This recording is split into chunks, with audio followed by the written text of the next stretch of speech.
Alrighty, hi everyone. How we doing? Good. Fabulous. Good. I'm glad to see We have everybody again. I power. missed last week. After all that, so much build up. I realize that you guys have been non doing things. Like you guys have been doing kind of like this filler stuff. Like your downtime has been like 6 weeks. Wow. I'm You Yeah, took a it's vacation. yeah. You guys. I mean, like yeah. You guys, as players, you took a vacation. Like your fight with the Lord of Eyes was a while ago. We had a heavy couple days there. Yeah, considering that it's only been a week in game, like in universe, you guys have done a lot. You guys have had a lot going on. But anyway, I digress. I just thought it was kind of funny. I thought you guys might get a kick out of it. The Okay, last so time we had a break that long was our 2-week vacation in Kornsberg, and Valerica was chomping at the bit to get the fuck out of town. yeah. Yeah. Yeah, True. that for some reason didn't take 6 And I had sessions to do. slaves. And what? And I had slaves. Oh, Oh, yeah, that's God. right. Yeah. The accidental indentured servants. That was an interesting time. It's slavery with extra steps. It is. Anyway, so last time we left off, you guys had arrived in earnest in Volcanos, the magnificent city built within an active volcano, and home of the Divine Forges, where Thurgold learned his divine trade, where people from all over Mystros will travel in the hope of one day becoming masterful enough in their craft that they are blessed by the god of the forges with the ability to make things a little easier and perform great feats and miraculous deeds. Something that Thurgold managed to achieve. So you guys decided to go on a little bit of a tour, sort of. Thurgold took Valerica to the Divine Forges and met with an old friend, the very tall, very stacked elf Utos, the blacksmith. I did not know he was stacked. Oh, he's weird for an elf. Like you kind of looked at him, he was like, not an elf. This is an ogre. I mean, And I mean, who knows? He could have giant lineage. Who knows? Maybe That could be fun. it happens. This is Mystros. There's a lot of mixing. Yeah, this is where a lot of people and mixed lineages kind of live. Anyways, to kind of touch base with your old friend, reconnected a little bit with your former home. Spent some time kind of among the city and the some of the smiths, remembering the familiar sights and sounds and smells and sensations. Valerica getting jostled around a little bit by the absolutely massive forging hammers. Truth. Yeah. It's amazing what you can accomplish when you're powered by the earth itself. And then as far as Selima and Liv go, they decided to meet with Ambassador Antares to discuss the findings from the pirate raids and attacks, and discussed any possible patterns, any possible motivations or reasoning.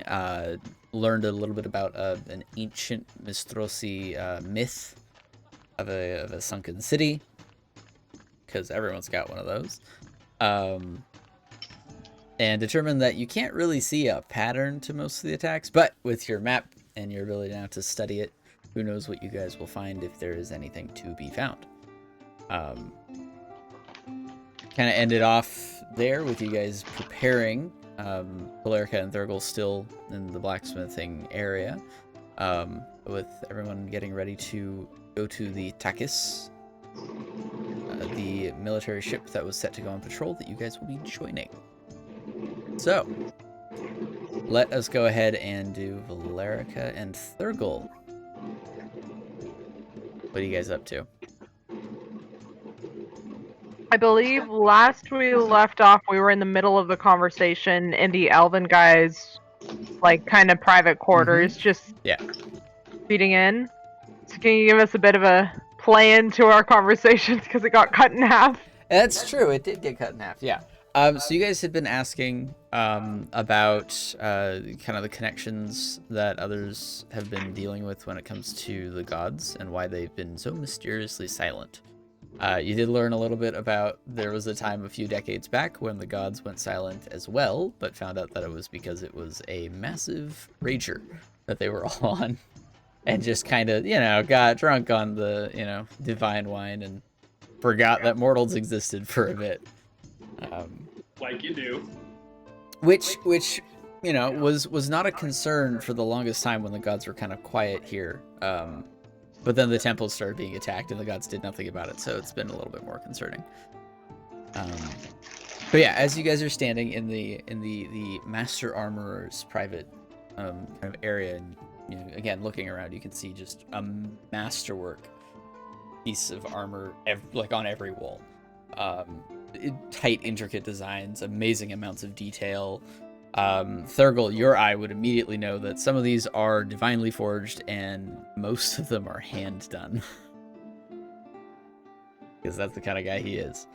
But yeah, so you guys are now before Yutos, who kind of had a look of concern on his face almost the entire conversation. But for those astute observers, he's also overjoyed to see his old friend. But under better circumstances. Preferred. But he looks at you. So, what is your plan? I do know that we are essentially supposed to accompany the troll ship here very shortly. But what currently bothers me is the lack of knowledge Hephaestus is bringing to the people. It is concerning, yes. Well, he's certainly one to encourage doing the work first and then gaining the answers after. But it has been worrisome. I agree. That he's among the gods who is most quiet, considering he is among the gods who is usually most involved. Precisely, especially with such a meaningful craft. You would think it brings to mind some type of sickness that is almost preventing them from either communicating with us or preventing the communication completely. See him kind of pause and think for a second, and see his eyes kind of dart and wander. And I pray to them that this is not the case for anything that can affect the gods in such a way. I am terrified of the prospect of it reaching our shores.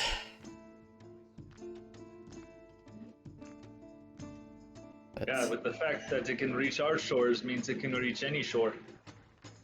Or any of the other gods of the world. Exactly. If it has not affected them already.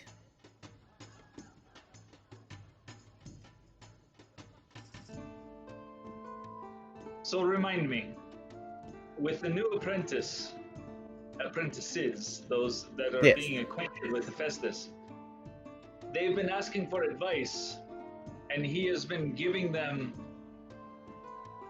sporadic advice, if you will. Yes, like I mentioned, it was very inconsistent. Basic rudimentary mistakes that I would have expected no one of his caliber to make, Right, I remember you were saying something about him suggesting using wood? Yes, it was strange. It was almost as though he was answering different questions than what we were asking. Is it possible that Hephaestus is trying to communicate something through coded message? Kind of looks for a second. I had not considered this. This is... It is not like him to be duplicitous. He's very... Understand, he's a very straightforward god. He's as you must be. There's no room for deceit in the forges, but... Is there a way... But hiding designs in craft is... not... unusual. So, would it be possible to gather up some of the people that have had these just wildly incorrect statements and try to start piling this together and seeing if there's a pattern? I could do so. It might take some time to get them all... to have everyone's schedules line up. You know, we keep people busy. And I wouldn't want to keep you from your duties, especially if you can find something quicker. Simple patterns are usually binary, meaning if there's a very obviously wrong answer given,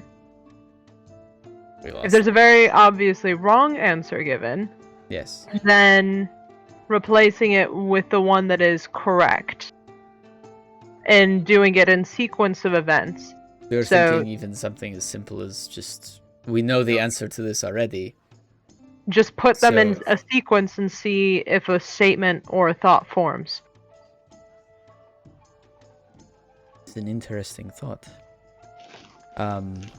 Such is the way of the arcane, and occasionally the divine. Give me some time. How long do you think you will be patrolling? Days, weeks? It is really hard to say. It depends if we run into anything peculiar or if we are literally just searching for the entire time. I have no official timeline of what may happen. Understood. Give me... You can see he's kind of running through his very vast mental kind of notes, kind of almost like he's checking off boxes, writing things. Like you can see his eyes are darting around a lot. Give me a few days. I will have a message sent to you when I find something. If you are not back in, say, three days. Sure. If I find something within those days and you have not returned, then I will let you know. But give me time to ask some of the apprentices and have them recall their questions and the answers they received. Something so inconsistent should stand out, you'd think. And I don't know if they have communed with other instructors that have not mentioned any details. But give me time to gather the data, and I will... I'll come back to you, and hopefully we can find a pattern of some kind. Sounds good. Much appreciated. Thank you. Of course, anything I can do to help remedy the situation. I mean, we're all missing all of our gods. And he kind of looks over at you, Thurgold. You can see just this kind of glossy look on his face. You know, his eyes are just kind of... For as dry as it is, like they're surprisingly wet. It is not the same. We do still good work, but to be cut off is to have the heat taken from the forge, the hammer removed from the hand. Like having a cold shut in your blade. Bitter and disappointing. Precisely. So anything that I can do to help. But you were saying something, Miss Valerka. And encouraging the other followers of the various deities in the city to follow a similar train of thought. And see if their gods are trying to leave any coded messages. Because if we are to assume the truth that is the divine, that they are unerring, apparent errors must be intentional.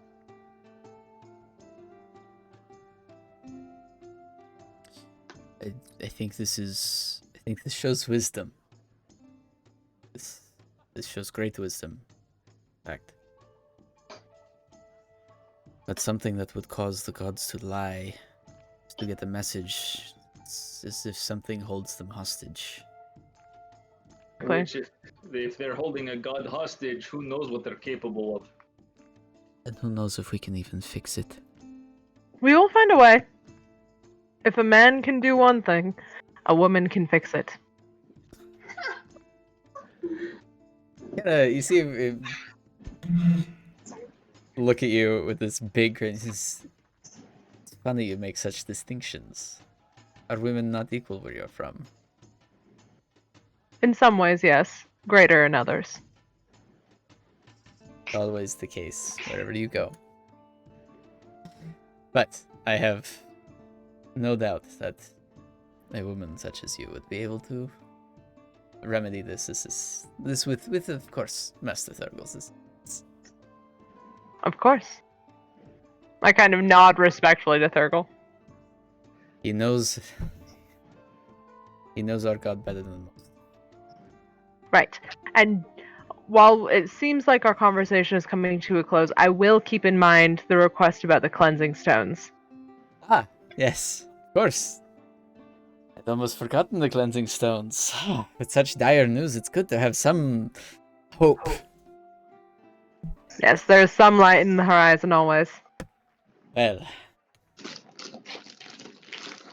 I'm glad you found good company, Master Thurgle. It seems fate has presented them to me, or Hephaestus guided the proper people into my path. Well, I hope this is the case. And I hope he continues to guide you, and I hope you find him. I hope to find him as well, and to clear up this mystery that he is providing everyone. Indeed. Well, I feel as though I've taken enough of your time, and I do have students I must return to. Is there anything else that I can do while you are away? Armor, anything? Are you equipped enough? That is hard to say. We Thurgle! have never really... Do you want to tell him about your invention? And maybe have them start on that here? I am leaving that up to you, because it is your family's namesake. Kind of looks between you. What have you done, Master Thurgle? Give me a moment. Big ass fucking grin on his face. Just a moment. And Valerica's gonna step away and pull out a sending stone that's connected to her mom. Okay. Hey, Mom! Mom! Hey, Okay. Mom, alright.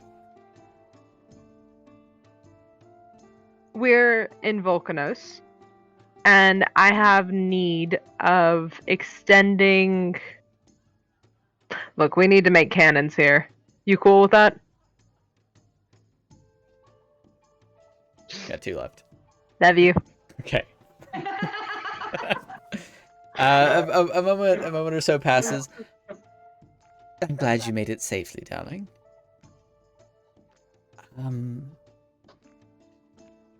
Just have them add the seal. But do as you wish. Love you too. You got 3 left. She don't care. She don't care. That is a one-way concern. Right, I'll return back to them. Okay. And I'm going to produce one of the badges, the Indrik badges, out of the estate. So long as you emblazon it with this. And I give it to Thurgle. My friend, Yes. do you have a moment of time? Kind of looks at you, kind of looks around. I think I can spare more if you can. And Actually take this time, because this is going to take a while. Sure. Definitely understand that. To gather up as much information and help him kind of do some of the investigating around putting this puzzle together that Valerica's theorized. So, like, talking to people about their visions, documenting it. Okay, that'll take some time, especially because you don't know anybody. I'll ask him who to talk to Okay. before they get wrapped up in this, recognizing it's going to take like a few So hours. how long do you want to spend, Thurgle? This is really the question. How long do you want to spend explaining this? Enough to explain how to make it, how to be able to mass produce it fast enough, the best metals to use, and the best shape for the actual cylinder. Okay. And you have copies of your blueprints, right? Oh, of course. Okay, perfect. That'll make it a lot easier. You could probably have this conversation done in about 15 minutes. And then on top of that, we'll have to also figure out to get them to correlate with the alchemist to also mass produce some powder, and then also the cannonballs, as well as some grape shot and other various things, so that we have plentiful amounts to bring to the ship. Okay.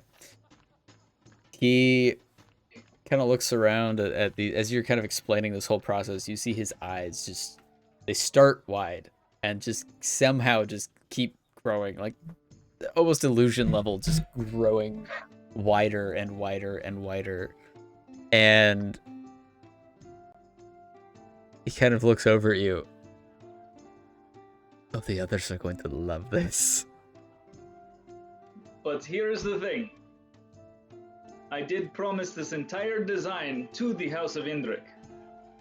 So it is their sole proprietorship, which is why this emblem needs to be emblazoned upon every single facet we make.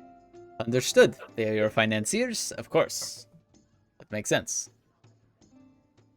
Fascinating. Do we get to keep any? We will talk about it. Okay. Let me go over this with the others. Because... well, I'm sure you understand the danger of this as well. As I finger my entire scar across my Just face. right across. Yeah. This just meaty hand just kind of claps you and this just lets out this boisterous, like, ha! Serves you right. Kind of look. Happens to the best of us. Let's just say it was worth the cost. Yeah. Well. Okay. This is... we may have to get in touch with your patrons. This could have very big ramifications, Thurgle. For everybody. Yes. It is escalating the style of war. How did you come up with this? And It this new started formula with- for blasting powder too. It started with the formula, actually. We received this burnt parchment that I inquired about from an alchemist, and they provided this black powder that was very, very explosive. And it just came to me in a dream. It was about these giant chains being attacked by these tentacles. And I just heard this thunderous boom and watching these tentacles explode. And it just came to me that there was something more that can be done rather than the bastions and the other various spears that we had.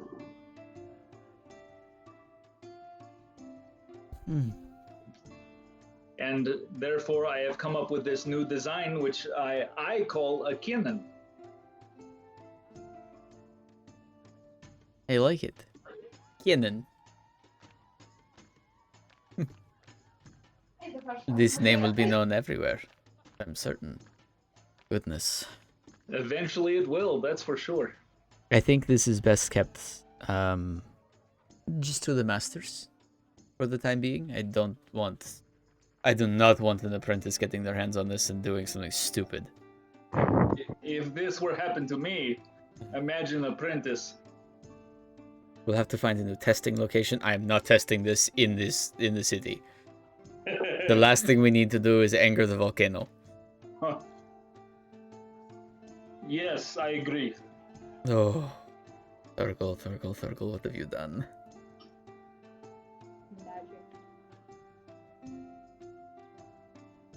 I have Okay. escalated the fence. Yes, you have. Well, I will discuss this with the others. And if may I tweak a little? Be sure it's properly tested when you tweak, but yes. Oh, of course. But if I can make modifications to the design, may I? Please, if you have any way of thinking of how to make it more precise, to put it directly where you want it, that is beyond my reach. I have a general area which is within 5 to 10 meters itself, but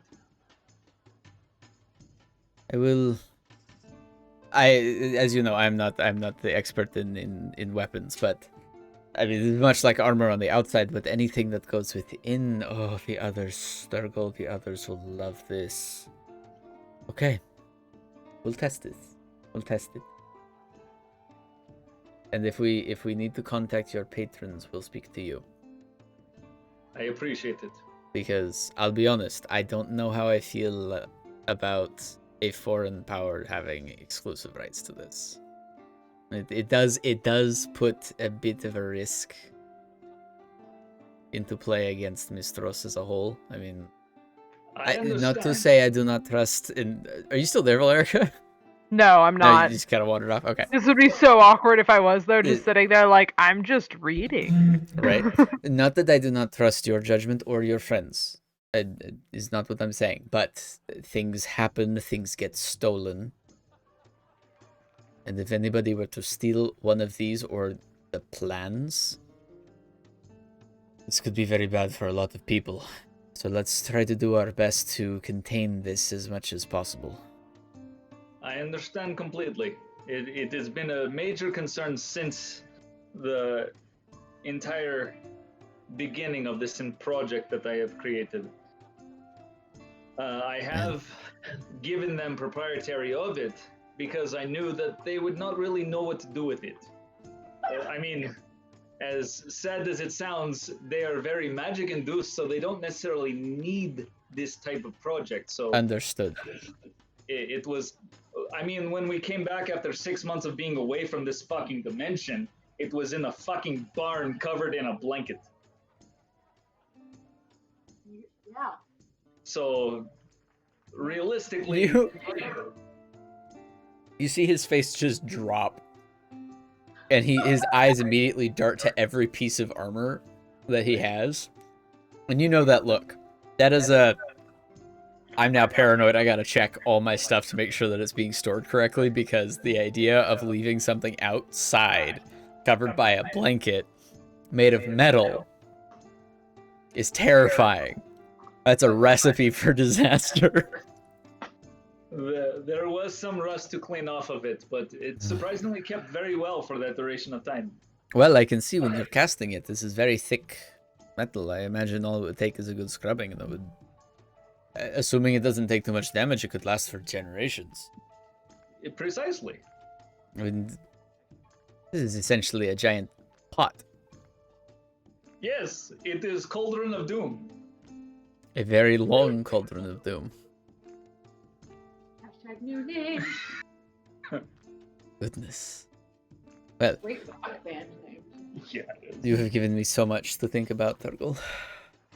I did not expect when you would come back. I mean, I was excited to begin with, but I did not expect you coming back would bring such terror and interest. Now, I've been having an idea. This came to me during my duration of isolation in this water realm, of somehow making this more portable. It is very big, I would imagine. Is something I want you to take on. I cannot fathom anything about this, how to make it more compact, more portable. It's beyond my thinking. I think I know some people who might have an idea, some artificers who might have some thoughts on this. Huh. You know, all I can say is thank goodness you did not invent this when you were building those fort ships. Yes, we would I all be frankly fine. do not want to see one of those forged ships with cannons on them. I would be scared for everyone. In this case, if they actually had them, I don't think we'd be in this predicament. I would be fair. But then any person who captained that ship would essentially claim themselves as God. The temptation would be very, very real. Goodness. Well, you just have to keep outdoing yourself, don't you? It's the curse of Hephaestus. He gives me all the best ideas. Well, hopefully he'll share one of those ideas with the rest of us one day soon. Yes, I hope so too, because it's quite a burden sometimes. I can imagine. As I slap him on the arm. Thank you for sharing these things. I'm glad you're back. I will, like I said, I will find the information that I can. I will go over these. And hopefully by the time you return, we might have some. I look forward to it. I look forward to all of this being resolved. It would be wonderful to work in the forge with you again. Yes, it would.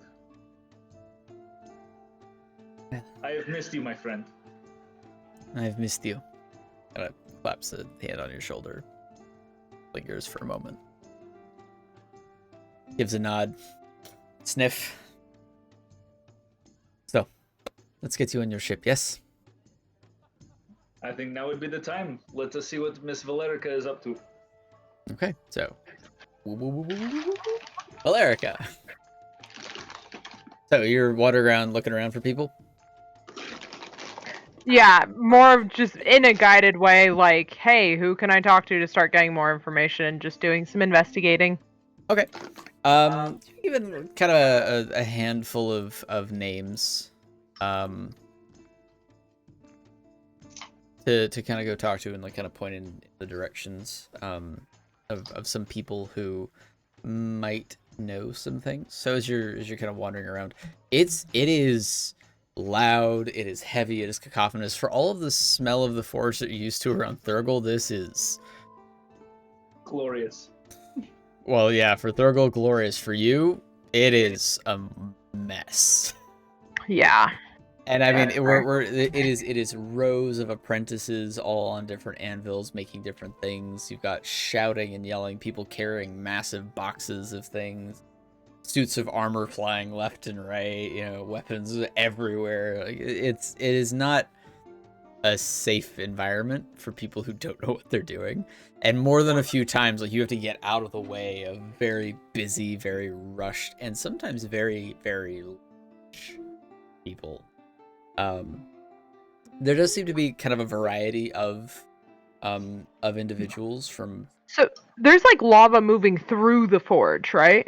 There's essentially several large kind of pits that have been kind of walled off. And there are these large kind of circular reservoir-like structures. And then there's this one kind of large kind of building on one end, and then several larger ones that hold the kind of hammers that you were seeing, and every like minute or so it's just still shakes you.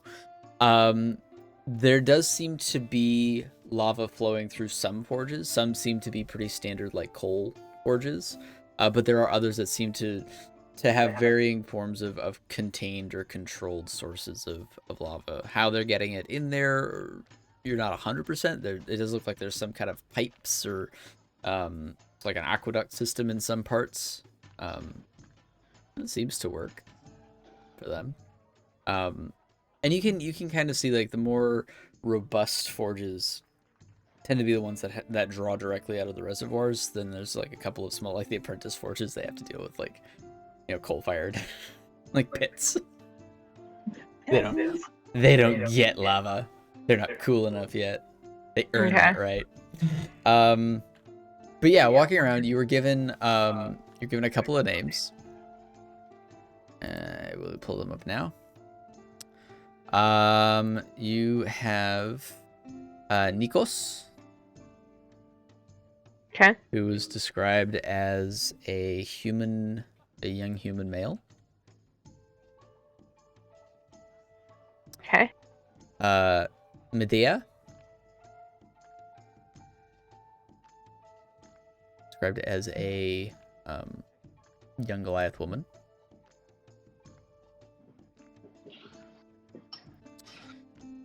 And Spiro. Spiro? Another dwarf. He, she, they? He, she, he. He, she, he? Spiro is male dwarf. Okay. He. He. I definitely heard he, she, he. Was very confused for a second there. Them.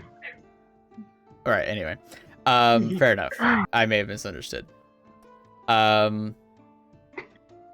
Spiro is a jeweler. Okay. Medea is a weaponsmith. And Nikos is a generalist. Okay. Seems to be more very, very much like Beren in Warbury. Just makes like the more mundane things, mass produces nails kind of thing. Oh, I want to ask them generally what are the incorrect communes that they've received? The incorrect communes? The obviously incorrect communes. Okay. So going through and kind of interviewing, go ahead and roll just for funsies. Investigation? Sure. Yeah, let's do investigation. Or persuasion? No, I'd say either investigation or persuasion. Either one. Yeah, investigation or persuasion. I'll allow you to do either. I'm gonna go with persuasion then. Sure, because you're incredibly charismatic. Why not? Super high stat for Miss Valetica there. +9. So that's a 22. 22? Okay. Yeah, they are, at first the three of them are kind of taken aback as you kind of go one by one, and just kind of interview. It takes you a while to kind of find them, but they all do seem to be working, and when you get there, they're friendly enough and seem to be willing to chat for a short kind of time. They're in the middle of work kind of thing. You get a couple of words in as they're kind of like hammer, hammer, hammer, answer, answer, hammer, hammer. So going through some of the most what their communes were. Spiro was told to use twine in order to create a magical ring. Okay. He was told that in order the best gem to use for an eternal light spell, like a continuous flame spell, which is ruby, he was told sapphire. Okay. And then he was told the correct answer for another one of his questions. And that was all in one go? That was all the same. Like, he was just asking kind of general commune questions. Okay. Then talking to Medea. She had asked about introducing more. She goes into some kind of technical details for a while and then kind of brings it down, introducing more carbon into her ironworking. Oh. She was asking more along the lines. She kind of used all of her commune for that allotted time, to kind of hone in like percentages. And she was told that all of them would work. Even though all of them would cause the metal to become brittle. Got it. And it did not matter if it was, 1%, 10%, or 70%, all of it was valid. So she just flat out got wrong answers across the board. And then Nikos, the last one, he was given 2 correct answers. One answer to kind of like mass produce needles was he kind of gleaned from those answers. He was pretty pleased with that, and you can see like he's just got this long kind of extruder where just this long thin metal is constantly being pulled out, and then as he's working with you, he kind of clips it into small pieces and then starts sharpening them into points. He was told to mass produce needles? No, he asked if it would work, if his idea would work. And it did. And it did. And he was told it would. So he got that right answer. Okay. He then asked if the same thing could be done with nails, and he was told yes, and that also worked. And you kind of look around, he kind of points, there's another very large extruder that another apprentice is working on. And that seems to be going well. But the last one in particular, he had asked if it would be better to attempt to make horseshoes out of mithril, in the hopes that they'd be lighter, and he was given a resounding "don't do it." And when he had and he thought nothing of it until he spoke to an instructor, and an instructor had told him that it was a fairly common practice for war horses to have mithril plate if they could be spared, because it would weigh them down less. So the fact that it was common practice, this kid had kind of come up with it himself, and then was told don't do it, was a little odd. Okay. And you can get the sense, actually, you know what? Make an insight check as you're kind of interviewing these 3.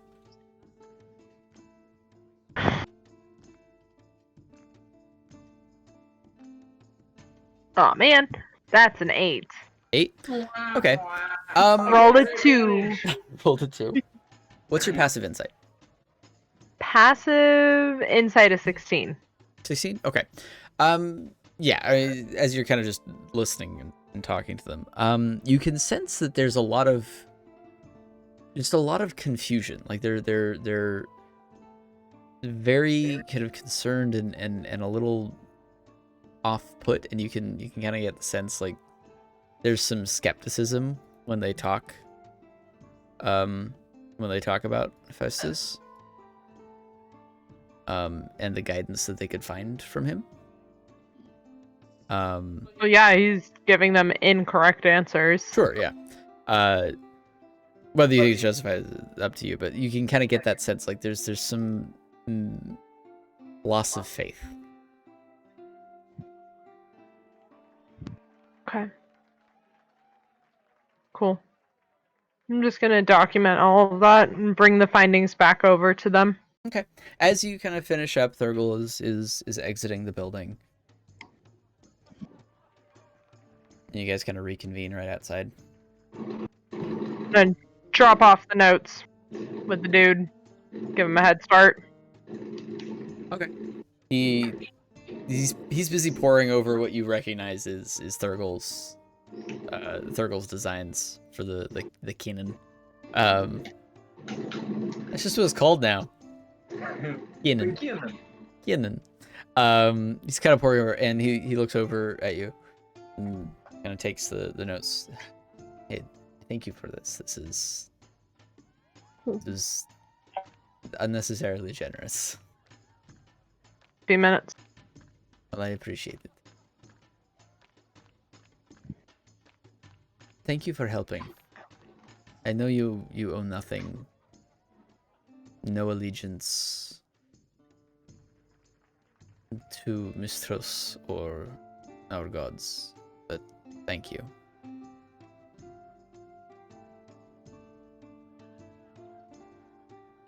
And when you return, you are the Indrik to whom these designs belong, yes?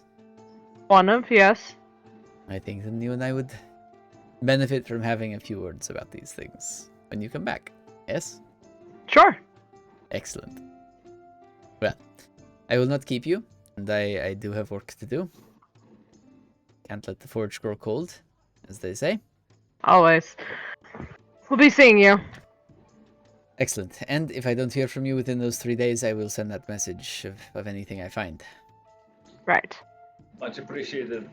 May Hephaestus be with you. May he be with you as well. I truly hope he is. You can definitely kind of sense, like, there's the platitude, and like you just kind of say it, and then this seems a lot more serious than normal. He genuinely.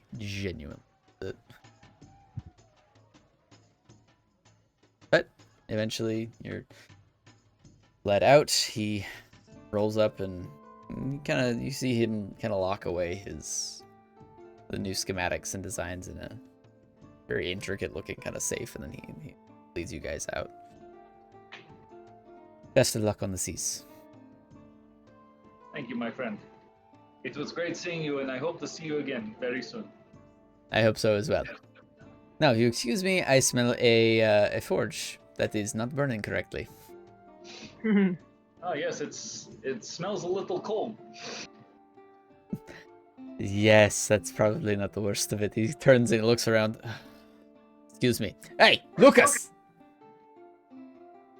And then you don't speak Mystrosi, but he breaks off into pure Mystrosi, just this tirade. I gotta know what you're as he's walking. As he's walking, like, Thurgle, you catch bits of it before he kind of disappears into the crowd. And he's like, what in the God's name are you doing? Are you trying to break everything? I will throw you in the lava pit myself if you let this forge get any colder. I swear you are becoming a problem. What is wrong? Like, it's just this cycle. It stops being coherent after a while, you know, and then, you know, he finally gets there and things seem to calm down, but he came We're in. out of earshot at that point, I'm sure. Yeah. Oh yeah, he gets drowned out very quickly by the constant, like, clanging and battering and moving and talking and yelling. You just hear Thurgle giggling to himself. I remember being there. Yeah. Seems like a fun group. To your recollection, though, Thurgle, you don't know of anyone who's been thrown in the pits.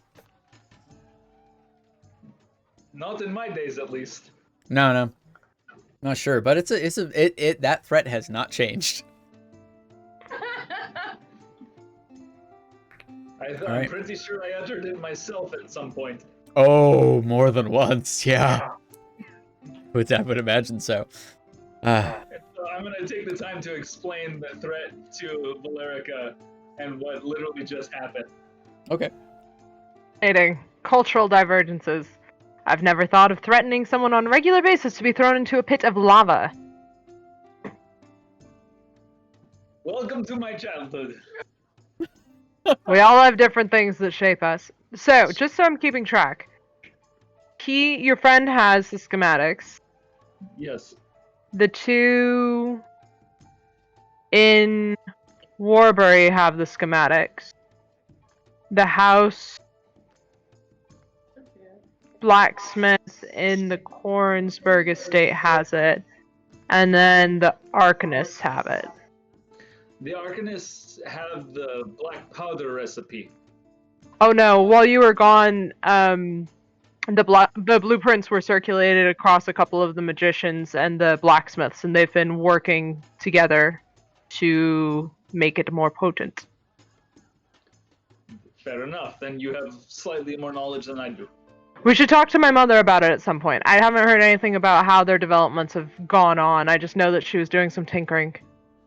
Yes, and I have requested from my friend to also make a surplus of ammunition for the various needs that we may have.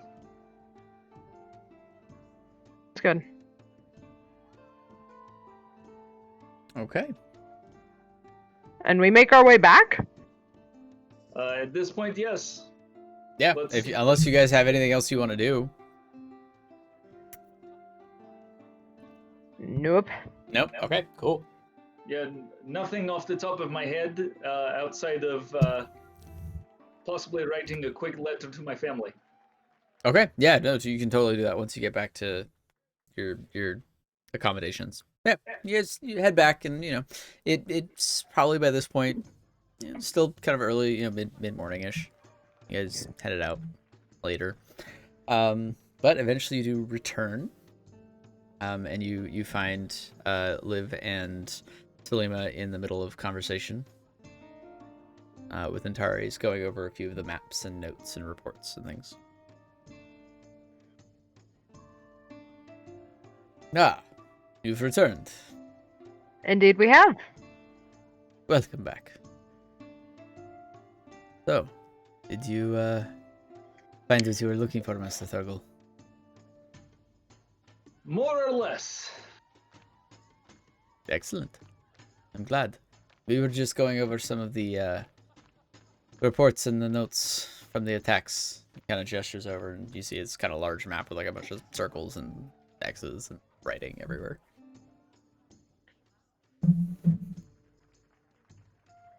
So, Valerica, I know you were probably doing something quite important, but you're starting to smell like this place.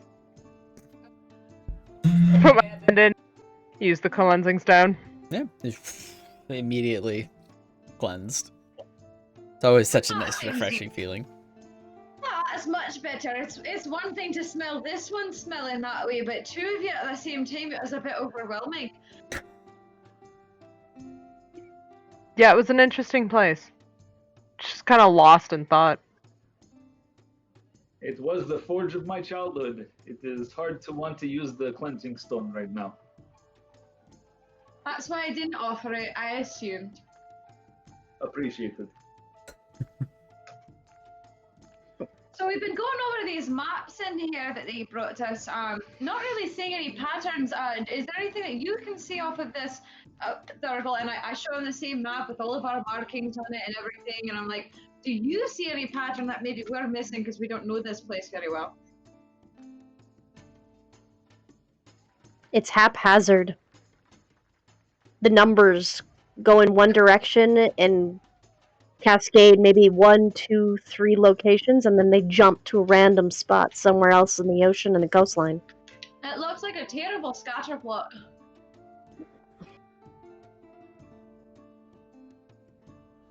These documents en route. Absolutely. All the notes and the documents and the witness reports are all here. So, all copies, but they're all here. So we can go over them. And see what we can figure out. Ambassador Antares kind of looks at you all. So, shall I then take you down to the boat? They should be leaving anytime. They await only you. Yeah, let's head out. Excellent. Been waiting for a new adventure. Time to go save Thurgle's people. Let's do it. It's been a while. I admire the enthusiasm. So he starts kind of gathering up, notes and documents in a neater pile. Any of the ones you want to take, feel free. There's tons though. He gave you a lot. And are you able to provide me at least a rough schematic of trade routes in comparison to these attacks? I could certainly acquire that. Yes. It actually, I think I have. He kind of goes through some of the documentation. Let's see. I think I have something along the lines of what you're looking for. Kind of pulls out a few scrolls. Kind of pulls them out. Says, yes. And he kind of hands you a scroll. And these are some of the most well-traveled. Of course, I can't account for alternate routes that are taken. But these are some of the most popular that are used by merchants and the like, especially traveling between the states. Are any of these in particular fine antiquities, ores, or anything of significant value? Kind of looks. He takes the scroll back, kind of looks at it, and goes back to a couple of notes. You can see like almost like bookmarks or like tabs, kind of placed in different places. And he kind of goes through some of them, you know, scattering paper. No, most of these trade routes take anything. There doesn't seem to be anything there. Most cargo ships will follow similar routes. Then you kind of looking. Go ahead and make an investigation check as you kind of look the trade routes. Can I aid? Yeah, sure. Give it a look.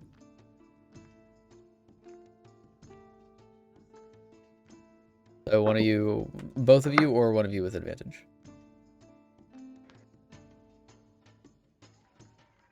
Investigation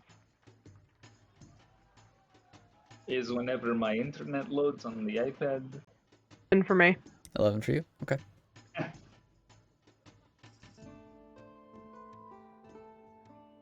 Sorry, You got this, Thurgle. pretty slow. Fair enough. It happens. I get it. We haven't, just reviewing with Liv and Salima, you guys haven't been able to find any pattern? Not really. Yeah, and you know me, Valerica. I can pick out patterns like nothing. It literally looks like somebody fits on the page, and this is where the droplets fell. That would be 12 for Thurgle. 12? Okay. Looking at them, there are a number of locations that do fall on some minor trade routes. Most of the temples seem to be, you know, pretty frequent stops for mostly foodstuffs. You know, whereas people kind of go or passengers, as people either take offerings or make kind of journeys to the temples. But nothing that really stands out. I mean, there's a number of temples that haven't been attacked that are on those routes. But no real discernible pattern from what you guys can see relating to trade routes specifically. What about currents? I'm sorry, I'm not familiar with those, and we do not map them. At least I don't. It is more what the ship captains are familiar with. You might want to ask. But we do not keep active maps of currents, unfortunately. The borders are too questionable. It is very significant that they have stayed so centralized and have not spread out too far. You know what, Thurgle? I did have a question on that.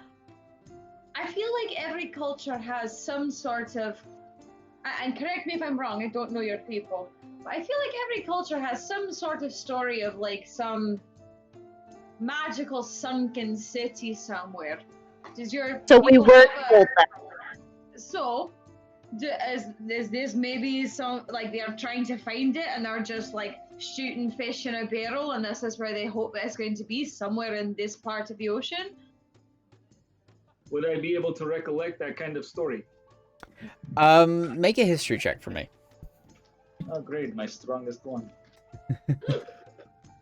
You know, with how old you are, you should have a better history check. Can you help too? Is that what you No, said? I was I asking, can can I help do it because I too? Because I am proficient in history. Fair. I mean, go ahead. Sure. This is more related to his personal kind of cultural history. It's like I'm rolling terribly, physically and digitally. That is an Yeah, 11. I was going to offer advantage because I was told the story and I'm just kind of mentioning what I was told Yeah, about sure. the fourth Thurgle- island and Yeah, go ahead. Both of you Colossus. roll with advantage. Why not? Hello. Go ahead Roll and with make advantage? Yeah, go ahead and make another roll if you want. That's a 22. 22. Very nice. Right.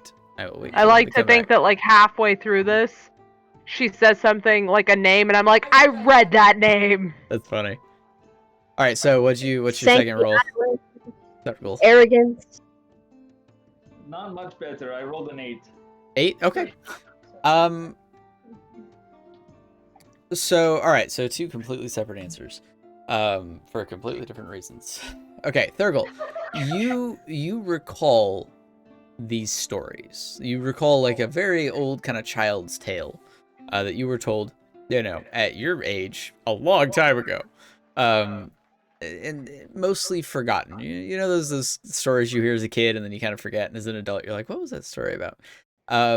You do kind of recall that there was legend, myth of a city that the Lassos wished to claim for a variety of reasons, and depending on who you ask, it's for different reasons.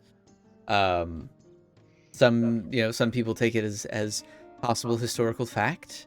Others take it as allegory and metaphor for the arrogance of mortals and wrath of the gods and things.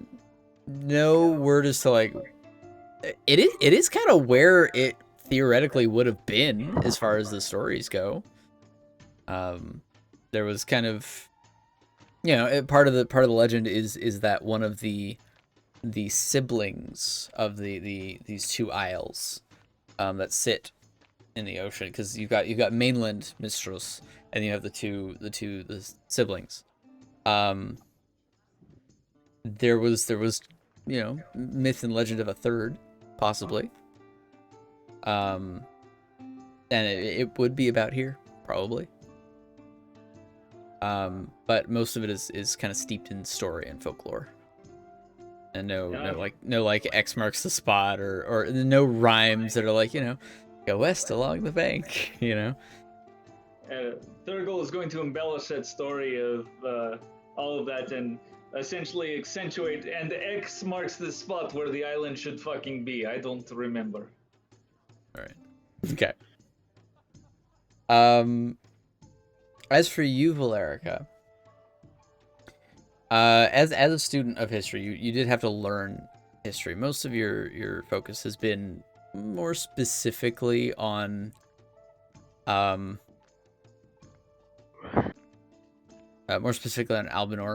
and its neighbors, like most immediate kind of neighbors. A little bit about the dynasty, a little bit about the stories and things, and learning a bit about the world. You do know that disappearing cities are not all that uncommon in historical truth. Considering that most of the dynasty disappeared. Okay. The vast majority of dynastic cities either vanished or buried, were destroyed, something during the collapse. So the notion of there being one under the water is not at all unreasonable for you. In your mind, yeah, that sounds like that could actually be feasible. Who knows? No specific tales of or history of one in Mystros specifically that you know of, but it's not that far of a stretch. You kind of hear Thurgle talk about it like it's folklore, but you're kind of going through like, I mean, you guys explored Ancora together. It wasn't in the water, but it was sunken into the earth. I mean, it's not unreasonable to assume that might actually be exactly what's happening. To what end? Who knows? But for you, it's a lot more plausible as far as an option. Okay. Yeah. Just the facts of cities disappearing and being weird and magic and gods being what they are. Yeah. I let Thurgle tell a story. Don't interrupt. Okay. Sounds good. Yeah. It is a lovely children's story, depending on how you take it. But after he recites the tale, the ambassador kind of looks at all of you. So, shall we hasten you off? Yeah. Lead the way. Excellent. And he gathers up a few of the documents and kind of leading you out. You follow me? I'm going to take some of the more recent incident reports, the ones that have happened within the last week or so. I'm going to collect some of those. Sounds good. Sounds good. Okay. Yeah, kind of looking over as you're kind of walking and reading through them. You can see they've all been very hastily translated into common. You can kind of see like scratch marks where somebody started to write in the Mystrosi script and then cut it out and written in common. It's not like super neat. It's quick and organized, but it looks like somebody like said, "Get these now." Translate them like yesterday, and like some poor scribe has been sitting there like he's probably in a corner like cramped up on one hand, you know. I can't, you know. But you are eventually led into the city. As you kind of cross over one of the bridges, the massive kind of lava flow river beneath it. Thankfully, many dozens of feet below, so it's not too close. You pass by, you know, more buildings, all built into the cavern. Takes a bit, but eventually you do come to this one area that suddenly feels so much cooler and lighter and fresher than anywhere in the city you've been so far. You collectively kind of take this breath of much cooler, much moister air. Breathe it in, my friends. It's this weird kind of mix of like the forge soot and salt. It's a little weird, but as you kind of get closer, the heat and the difficulty of being in the mountain kind of subsides a little bit, and you see these truly gargantuan arches that lead out, and you can see blue sky, these kind of rocky fields outside, or leads off. These absolutely massive north gates that you're now at. You kind of look off to one side. You can see there looks like a very large kind of market space. You see people kind of bustling, or see people coming in with carts of food and leaving with carts of other things. But you are eventually led outside, and it is a sudden relief of just kind of this cool, temperate air as you kind of leave the sweat of the volcano behind you. As we're walking, I want to address the diplomat. Has anyone... I assume the forge ships are rather easy to spot. Yes? In general, yes. They're not subtle. No, I wouldn't imagine so. So, do you currently have an idea of where the ship is? He kind of looks at you. I understand how strange the question asks, but it remains to be brought up. No. It's a good question. Any rational person would look at the situation and say, it's a giant ship made of metal. And the testament... How exactly? How can you miss it? We have no idea. Illusion. It is one possibility. Or something else entirely. Do you have an idea? A few. Or something we should investigate while you are gone? You can see, with your kind of passive insight, you can see this man is trying really hard to stay kind of this diplomatic ambassadorial role, but there's this hope. Tell me, geographically, are there any caves or coves that pocket the various shorelines of this area that would be large enough to hold that ship? Caves? Possibly, but none that I know of. Plenty of sea caves, as far as I know. Large enough for that ship? I don't see how. I mean, they were constructed they were constructed within a cavern to keep them secret, but it's not there. So it is possible that there are others that we simply don't know about. Or as your friend suggested, could be illusion.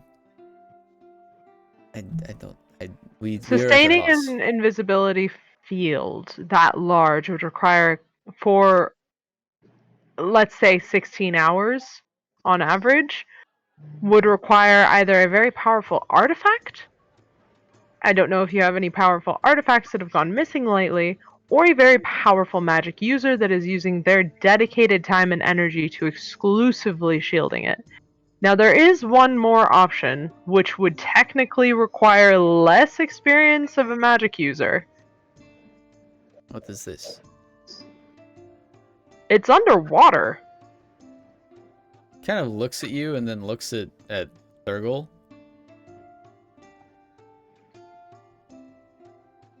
Kind of see he gets this look on his face. At this point, I cannot exclude anything. How would this even be possible? It is not far-fetched. Could such a thing be done to sink it and raise it? On a regular basis, yes. Keeping it looking and functioning in perfect shape, too. There are many spells that can achieve that. Indeed. Yes. Forgive me, I'm not a magic user, nor am I incredibly familiar with the arcane. And you don't need to be a particularly powerful magic user to sustain it either, which means if they have people that are even somewhat proficient in the arcane arts, theoretically they can do it. I admit to, and he kind of you see there's now a kind of a closed carriage.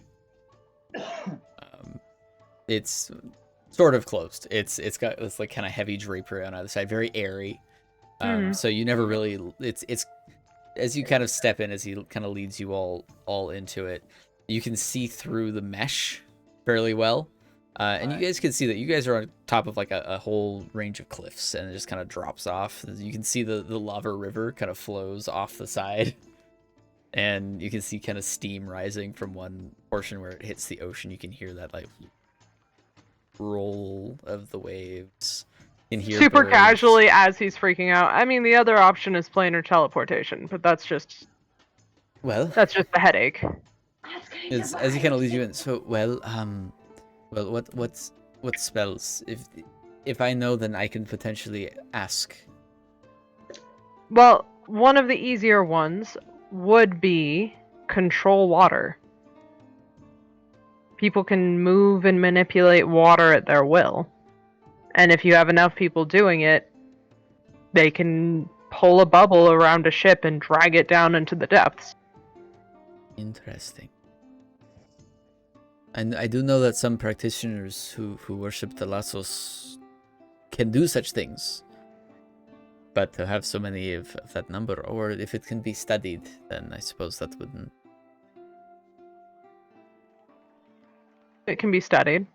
Or if there's a particularly powerful water elemental demon or water-related fiend that is in the area that is granted powers through some sick, twisted, and dark pact.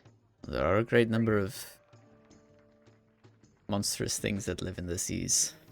Well, if one of them is particularly magic inclined, that could be what you're dealing with.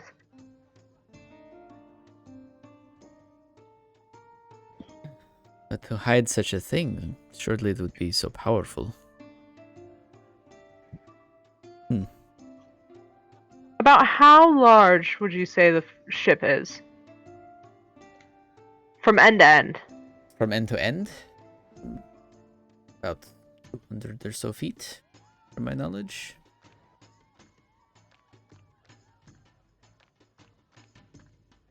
So there's two spells that can hide it rather easily that can be learned. One of them is called Major Image, but that only works in 20-foot cubes. The other one is called Major Illusion.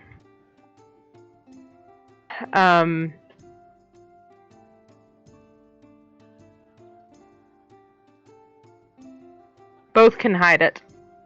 but it would require concurrent casting if the people were doing it individually. I still maintain that they've bonded themselves to something far more dangerous.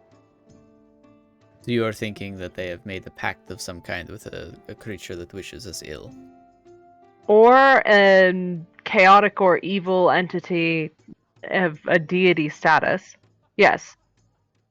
He kind of looks, and you can see the color drain from his face very quickly as he kind of leans Do you have in. evil gods here?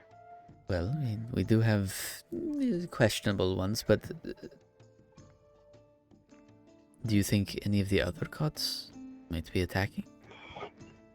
Possibly, yes. Well, It's a very you much said on on the the table. You said on the ship about the flag with the twisting lines and the shape that kind of look like coil or tentacles.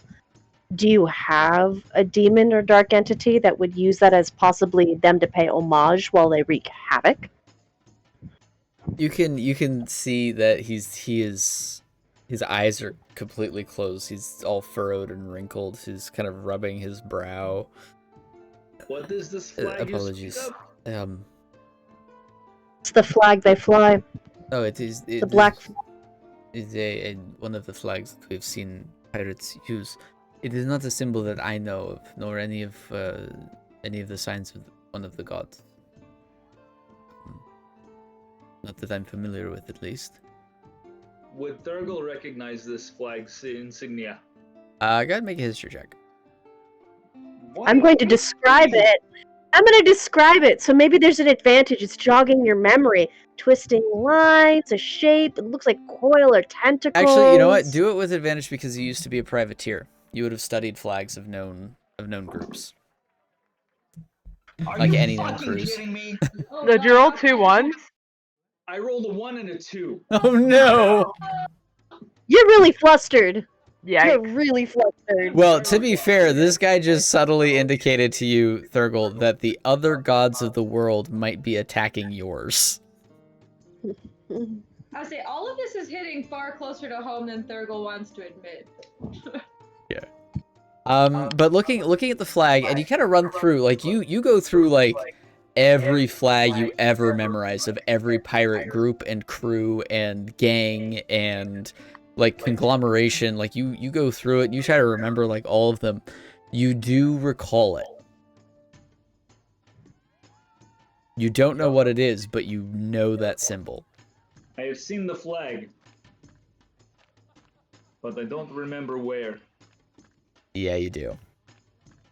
It is the same flag that has followed you for your entire recent life.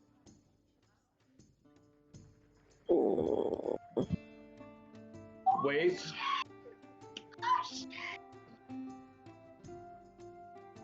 That is a flag of the Grey Siren. That is the flag of the fucking captain that stole this goddamn ship. Yes?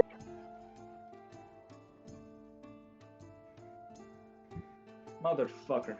For him to use a known flag means that he's not afraid of being caught. No, he is not. Well, he clearly hasn't met us yet. That might change. I hope you are correct.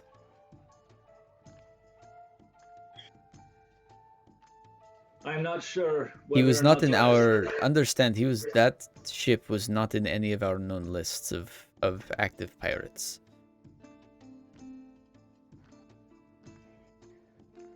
From what I last remember before I ended up getting to mainland, I was not able to put a report in about his ship sinking mine and killing the entire crew. And if he kept his head down or hid his flag, then that would make sense. Or killed anyone who saw it. As far as I know, I was the last one to make it out alive. So I owe him, at least my crew, a few debts to pay. Well then. I hope all the more that you find him.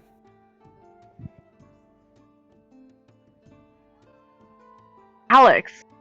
We never found Alex, did we? Alex Stoutfish? Alex Stoutfish. You never followed up with him. Where the hell is Alec? I don't know. We were supposed to go meet him after our endeavors in the cavern, and then, Oh, he flaked on us. He went underground, and then we had someone scry upon him, and he was living quite lavishly in a very posh inn. Actually, speaking of, do Aye. you know if anyone can go find this motherfucker? Who? Alex Stoutfish. I mean, maybe. And Sure. I'm also asking our guide. You want me to arrange for him to be found? Yes, by any means possible. Almost treat him as a treacherous prisoner. Very well. Where was he last known to be? I'll relay that information to him. Everything that I remember from the scrying. Okay. You can see he kind of furrows his brow a little bit. Thinks it will be delicate since he is not in Mystros. And I will have to contact I'll have to contact Albinor. This may be worth handling on the Albinor side rather than the Mystros side. I mean, Well, that would make it easier for us. their resources are stretched pretty thin, but let's not forget again, Thurgle. You would also skip. Yes. Honestly, would skip weeks of paperwork. We'll try to handle it on our side first, but we have many people we can send to look into this for us. So anyway, what is this ship we're going to be getting on? We've been out here for quite some time now. You're still going down this kind of cobbled path. Other carts kind of move past you. You can see farms have kind of sprouted up in the more fertile areas. You can see behind you like the massive volcano. Like there's just one constant like seeping lava. You can hear the waves kind of crashing on the cliffside. It's a comfortable enough ride. The roads are immaculately kept. Well maintained. But you are eventually led kind of down the cliff side on this kind of long winding path. And you can see, as you look, you can see this massive kind of harbor.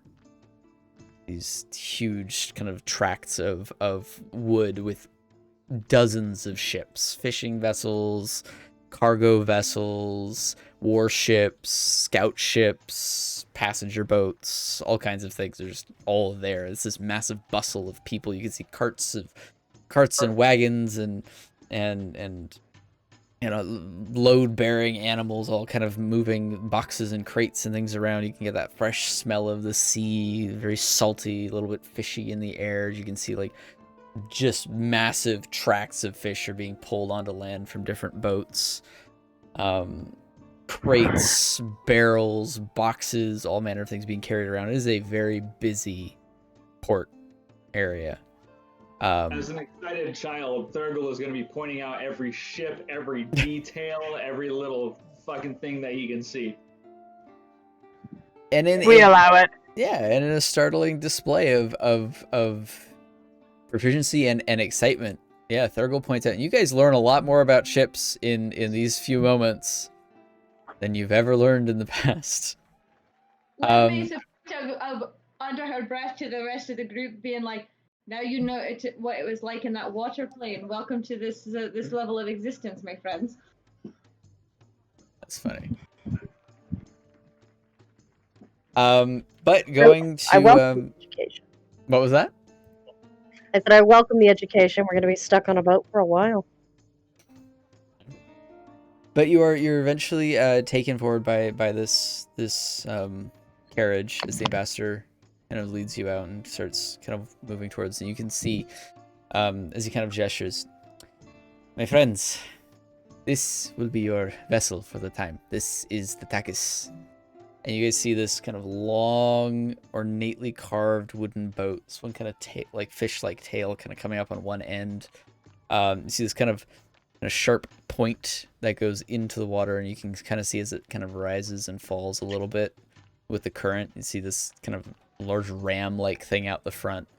And 3 massive, ornate sails of reds and blacks adorned with the sails themselves adorned with the symbol of Vulcanos. And you can see an array of people kind of moving and carrying cargo up the ramps onto the ship, and you can hear a couple of like kind of loud, distinct voices kind of shouting orders towards various crew members, and you're led forward, and you guys crossing the gangplanks to get on. Yeah. Okay. Couple of people kind of like shift out of the way, carrying these like sacks and things. Like, what is happening? Just going about their business. But you do see, standing at the helm, a massive humanoid body of human, elf, orc, who knows, just big, bulky. Head of an ox. You see a minotaur with the tiniest hat on his head. Large saber at his side, open kind of vest. You see him, ordering a few people around.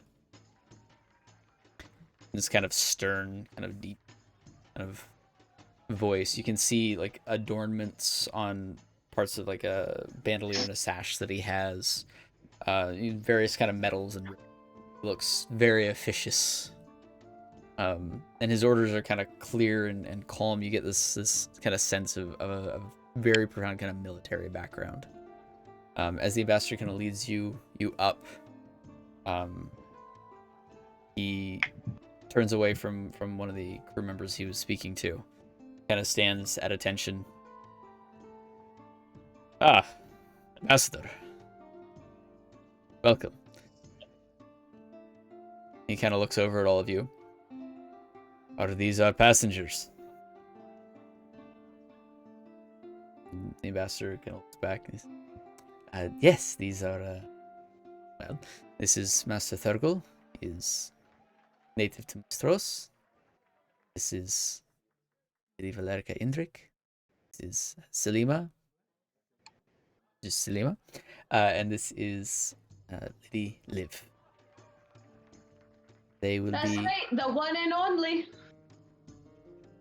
You see, he gives kind of curt nods to each of you, and Thurgle, you recognize a kind of a very, very familiar military kind of like salute almost. It's like this arm on a chest. He kind of seems to like salute each of you. Well, welcome to the Takis.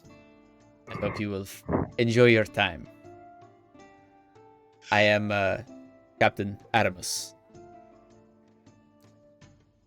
He kind of looks around. Says, no me. Come. You see this kind of middle-aged half-elf gentleman with an owl perched on one shoulder, wearing a lot more clothing, kind of book in one hand, short kind of sword on the side. This kind of well-kept beard. No me. These are our guests. And he kind of inclines his head. Sorry, his name is Nomi? Nome. Nome. Okay. Thank you, because I was definitely hearing no name, and I was. Oh, that's right. No name. That should be his name now. No. He kind of inclines his head. And what is he? Kind of a half elf. Half elf, not a gnome. Okay. Not a gnome. He's a half elf. Yeah. Okay. Wait. Actually, half elf or kind of half elf? Because you said kind of, and that leads me to believe. That's funny. He's got longer hair, so it takes you a while to kind of identify the ears, but he does have slight points on his ears. Okay. He kind of he looks at all of you. Big smile appears on his face. As his body stiffens for a moment and then relaxes. You can see similar kind of adornments on some of his clothes of a similar kind of military career that he's had. Welcome to the Takis, friends. I am Nome, first mate. This is Matisse. He gestures to the owl on his shoulder. I gesture up to mine, and this is Sparks, and I pull out Sparks.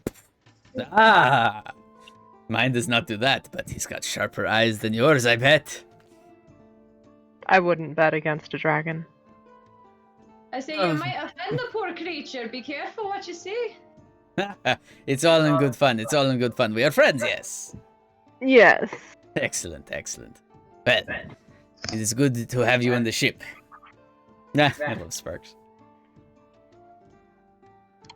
And you hear Aramis kind of look around. Let's see. Syrah must be somewhere around here. You kind of hear this behind you. And this... You kind of focus in on this red-headed woman. Kind of soft features. One, like, eye patch over one eye. Kind of really, like, loose, like, garb. Like, clearly not wearing an enormous amount. As you kind of follow her body, the lower half of her body is a snake. You kind of see her like coil up into place and then settle in. What's her name?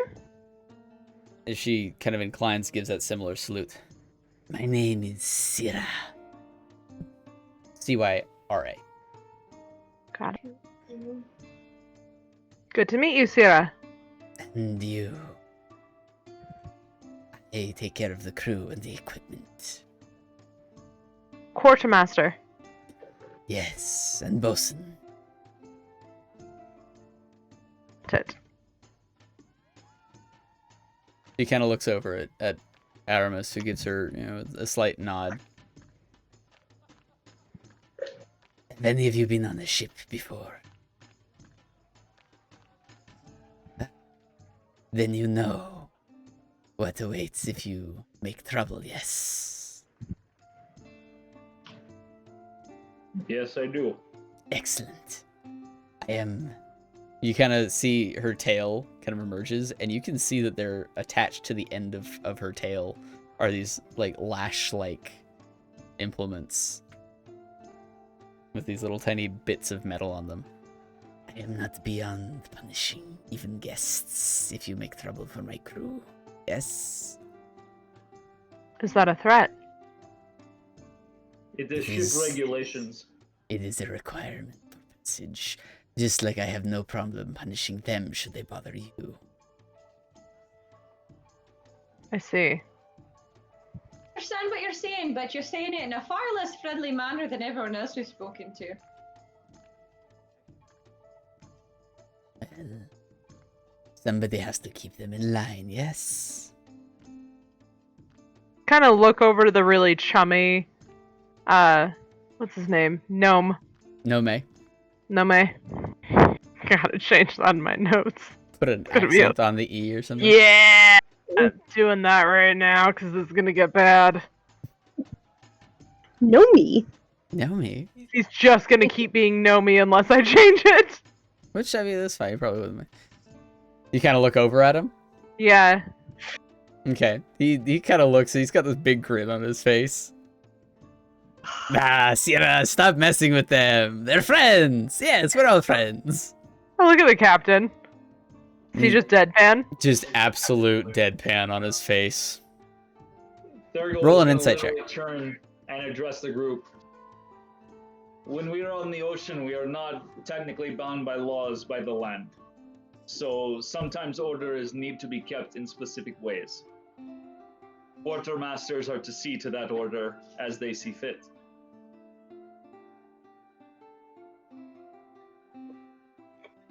Are they all this cranky though? No. She's the Ship Wong? happiest. Say again? What? Okay, so actually, it's best to address all of you. What exactly is the plan here? Are we just going out for the afternoon? Are we going to hunt?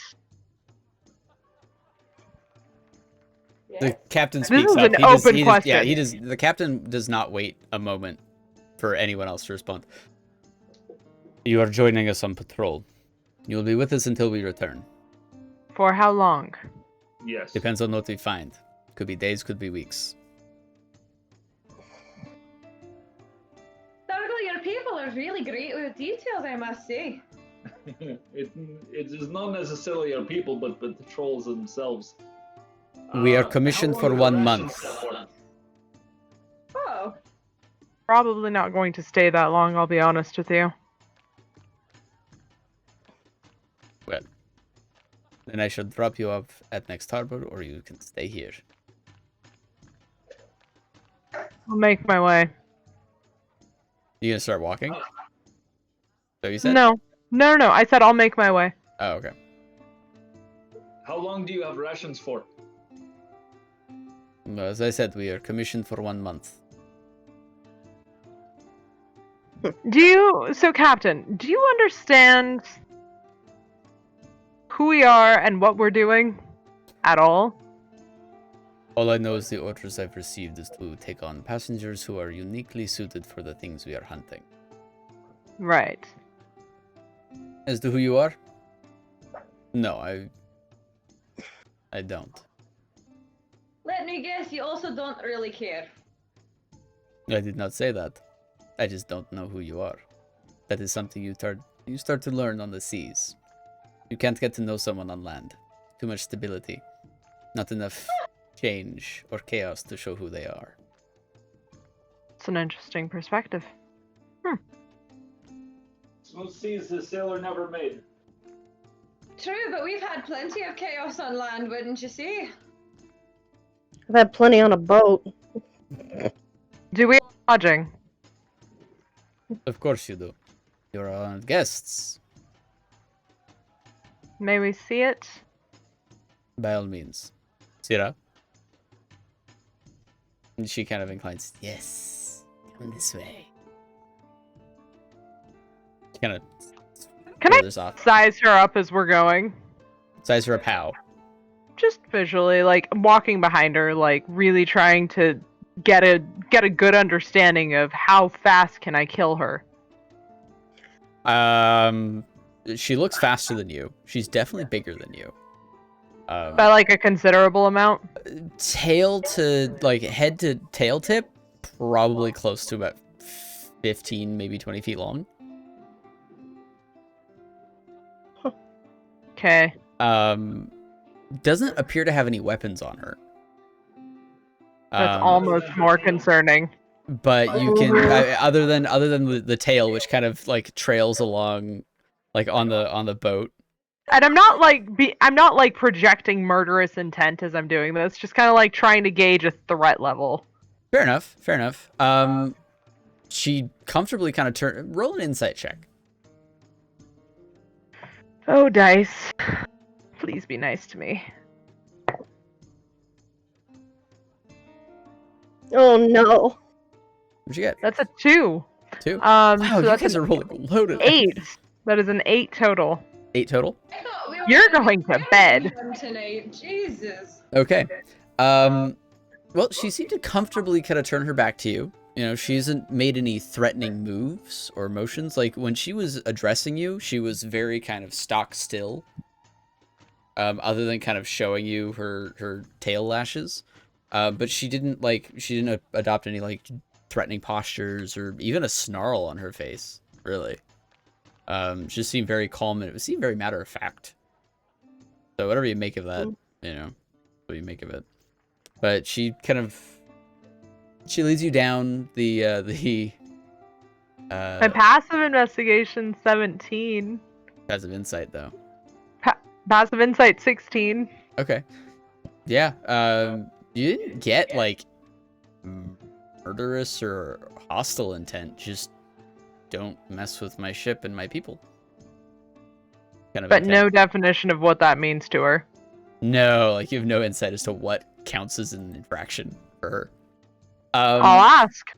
So what counts as an infraction for you? What specifically shall we avoid? She kind of pauses for a second. Well, Clarity is imperative to avoid any hurt feelings. I agree. Best you know what you're dealing with. So, in a time of active combat, insubordination will not be tolerated. Insubordination is in disobeying a direct order from you or the captain? From the captain, his first mate, or someone he is designated as a valid order-giving individual. Okay. You are not required to follow such orders as slitting your own throat, however. Okay. So, If you're- in the purposes of following orders of the ship, are we your guests or are we your crew? It would depend on the situation. Day to day, should nothing go wrong, you are guests. Do not steal, do not start fights, do not take more than a portion of food. Do not cause dissent or disruption.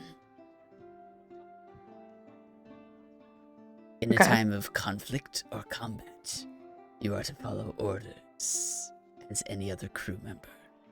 You will not be given orders that you are not capable of following. It's difficult to know that the captain would know what we're capable of in combat.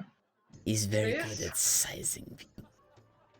But suffice to say, he will not command any of you to, say, helm the ship, since it's doubtful any of you know how. Will does. Excuse you, do you not see this man right here? This one exception excluded, of course. For a clarification, who would be the lowest ranking officer providing us orders in the case that the captain, yourself, and first mate are not available?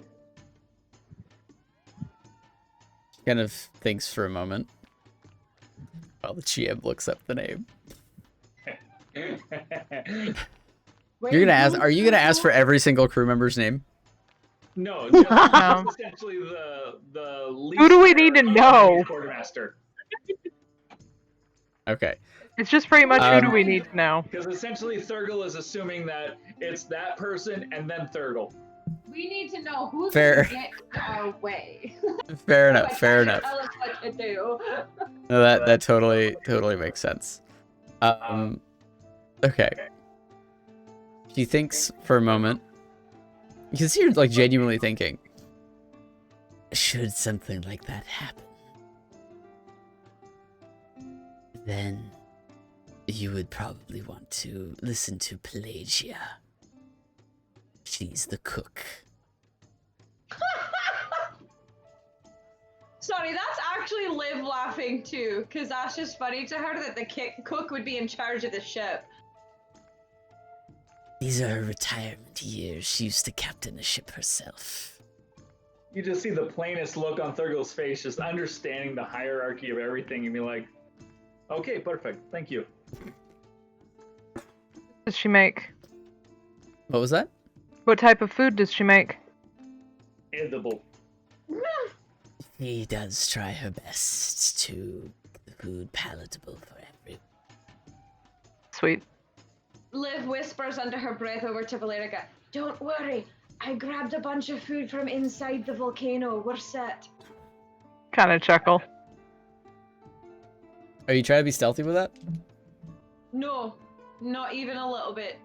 This is another one of her very brash, cocky moments of this Okay. is fucking stupid. It's a stage whisper. Yeah.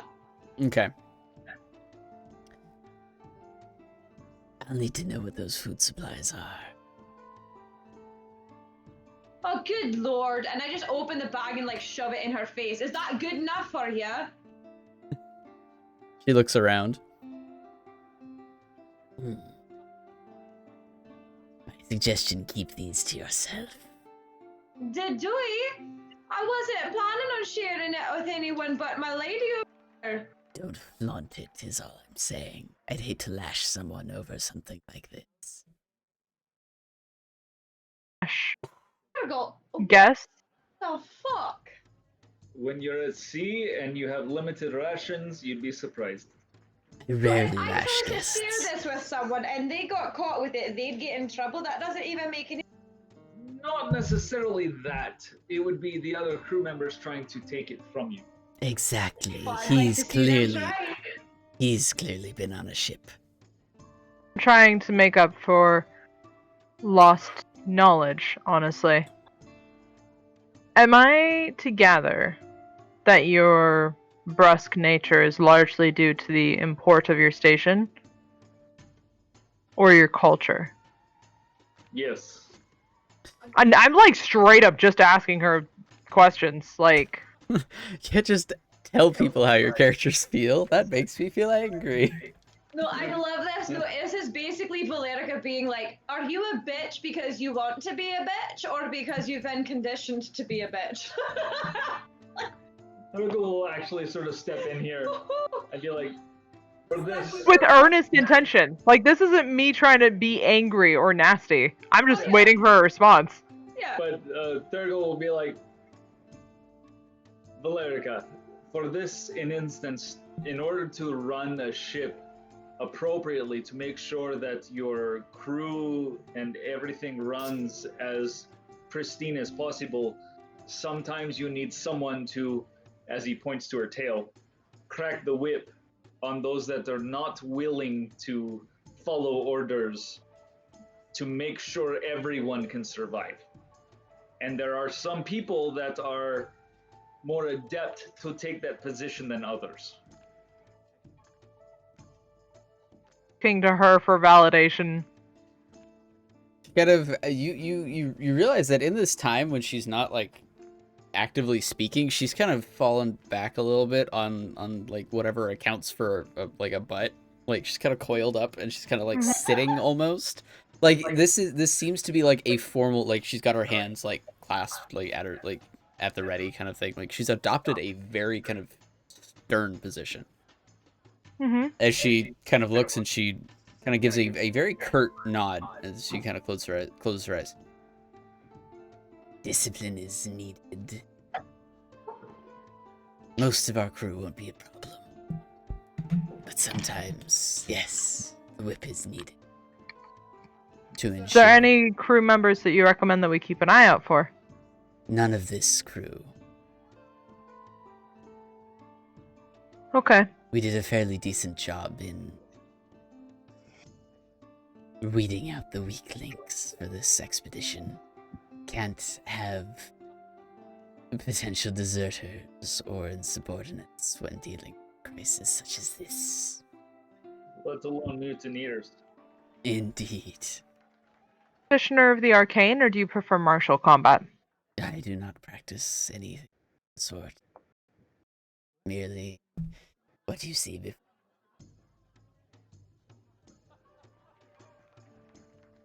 I know the blade, I know the bow. The martial. Yes, I know hand to hand. This, she kind of brings her tail up again, is perhaps my most proficient item. Good to know. You can always appreciate someone who knows how to use their body, right? Kind of looks at you, kind of cocks an eyebrow. Yes, indeed. And I remember in my time, some quartermasters have actually asked for our help for additional disciplinary needs to further accentuate some healing process in the extra disciplinary actions. Interesting. We've not had a healer on a ship for quite some time. So you've been going light then? Yes. But it does the job nonetheless. You were a Hopefully privateer, won't you? Yes, I was. I thought so. Usually such harsh methods are not needed when you're part of the actual name. Oh, Not quite, but we did earn more than you did. okay, shots fired in both You see directions here. a slight kind of very brief kind of flicker of a smile that is immediately wiped from her face. I concede your point. So, to your quarters. Yes. Please. Kind of leads you through. So you guys go down this hatch that's on the kind of on the main deck. Down this kind of flight of stairs that lead down. It is tight. It is cramped. It's a little uncomfortable. On this level, you can see. Sorry, just pulling up the layout for the ship. On this level, you can see the multiple kind of rows of these kind of benches that look like they might double as like beds, and these slots where oars have been kind of pulled inward.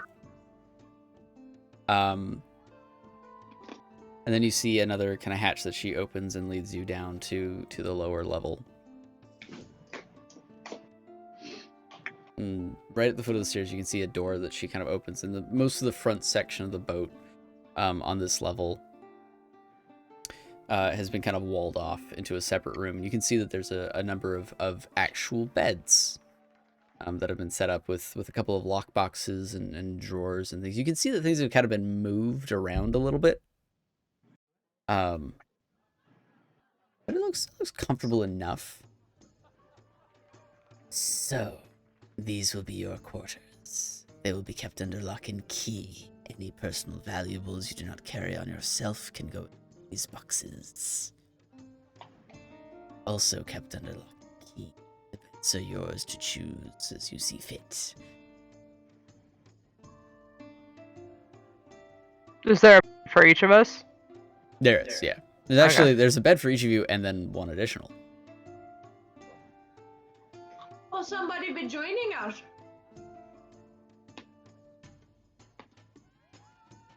Not as far as I know. I have not seen any requisition. But it's always good to have an extra bed just in case. Besides, she kind of looks around.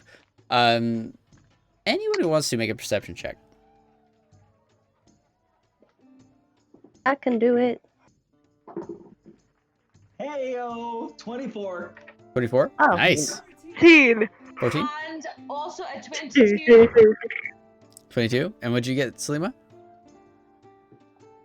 25. 25? Okay. That's a Did 19. we all just roll that well? Yeah, you guys all rolled super high on the relatively inconsequential thing.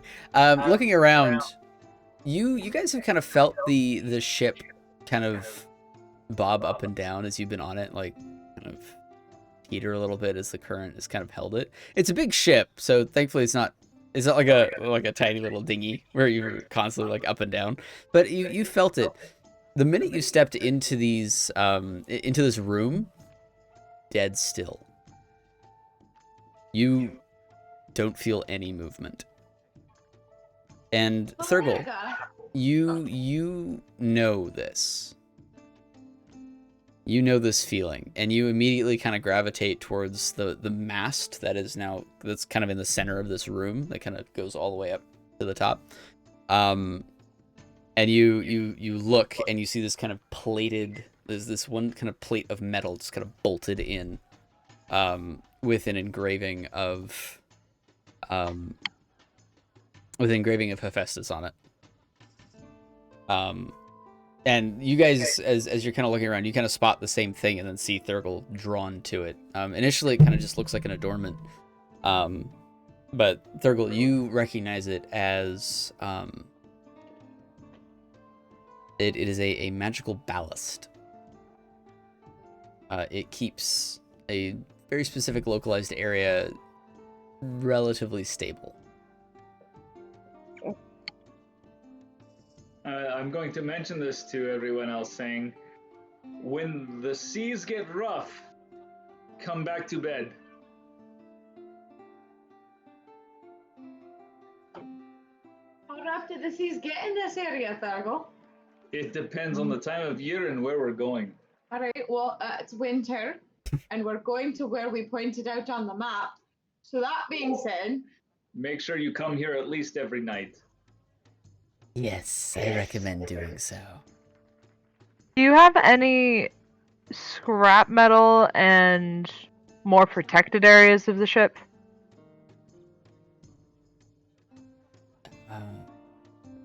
For what purpose? She kind of looks genuinely confused at the question. Running some tests. We have a hold, but it's not exactly protected. No scrap metal to speak of, but if you give me some time, I can find some for you. How much do you need, and what kind of tests will you be running on this ship? Said tests to see its corrosive nature against the metal that is used in the thing we are hunting. The forged ship metals. Yes. I want to see if acid can melt through it easily. I'm not sure if that's very easy to come by. What would you say, Quartermaster?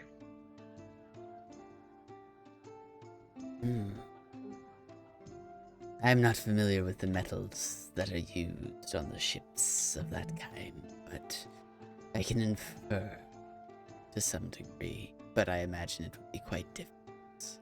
Closely guarded secrets as they are. But I can find you other metal if you wish.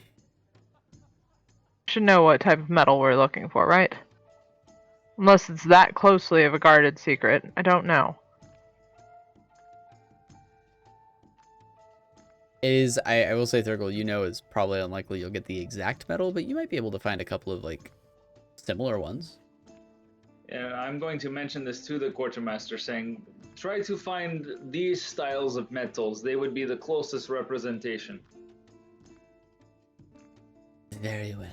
I will put in a requisition and get that done soon. We will be off by the end of day.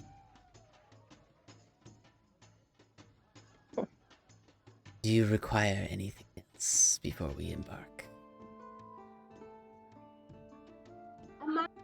Schematics, like blueprints, please. Thank you. I'm sorry, I missed the first part of that. I heard blueprints. That's all I meant. Schematics of the ships and/or blueprints. Oh, okay. Of this ship or of the forged ships? Oh, of this ship. Oh, okay. I'd like to know of any nooks and crannies that might be helpful. Okay, fair enough. She kind of inclines, her head in a nod and squints at you, Liv. Very well. Anything else? No, I believe that's it. Then by your leave. Kind of gives a nod and another kind of quick salute. Kind of snakes her way out. Snaking away. Snaking her way downtown, slithering fast, going quick off the ship deck. Yeah, she's gone. No time, and she's quiet. For how big she is, she's fast and very quiet. I would imagine like a cat with a bell on its neck because of the little cat o' nine tails on the back of its tail. You'd be surprised at how quiet they are. Yeah, you would expect some kind of scraping or chinking. Doesn't seem like it. She's silent. But deadly. Oh. You would imagine that it would suck to discuss anything on the ship without knowing exactly where she is, because she could probably sneak around very easily. I'm going to lean to the group and say, if I had the Quartermaster as efficient as her on my ship, I think we should still be actually sailing these seas. So what you're saying is I should make her my very, very best friend. For a Quartermaster, that is not a bad idea.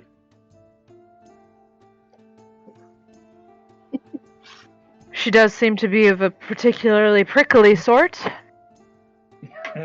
Yes, and she's the nicest of Quartermasters I've ever encountered, that's for sure. I'd hate to be the worst.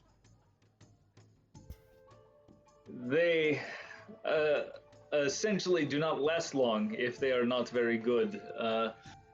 Essentially, the worst of the quartermasters, Christ, I can't even say that, entice mutineers. And it is not a pleasant sight when that happens.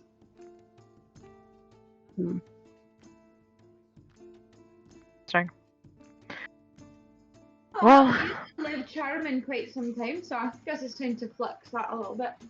I'll be honest with you. I think it's bloody stupid that someone else is allowed to control our actions in combat beyond the word attack. I don't want to hear it.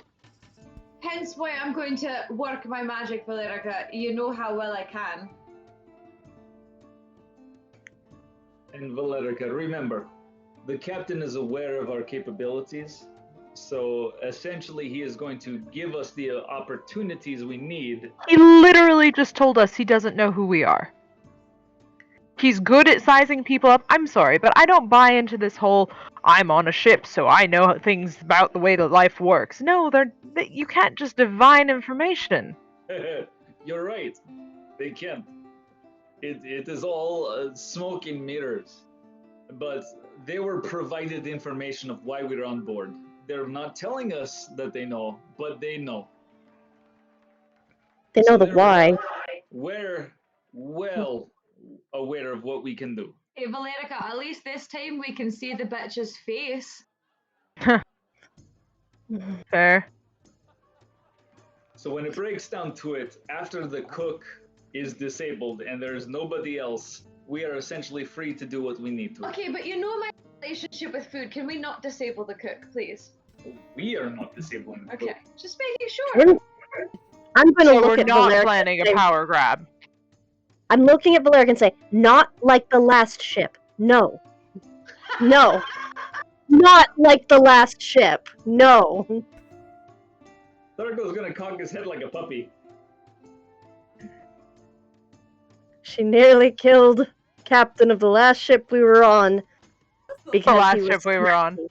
The Yeah, you riverboat. remember the last ship we were on. Yep. Guys, just a reminder that the slinky fucker might be around the corner. Be careful what you speak about. I just I'm not don't saying like people speaking to me in such a vulgar manner.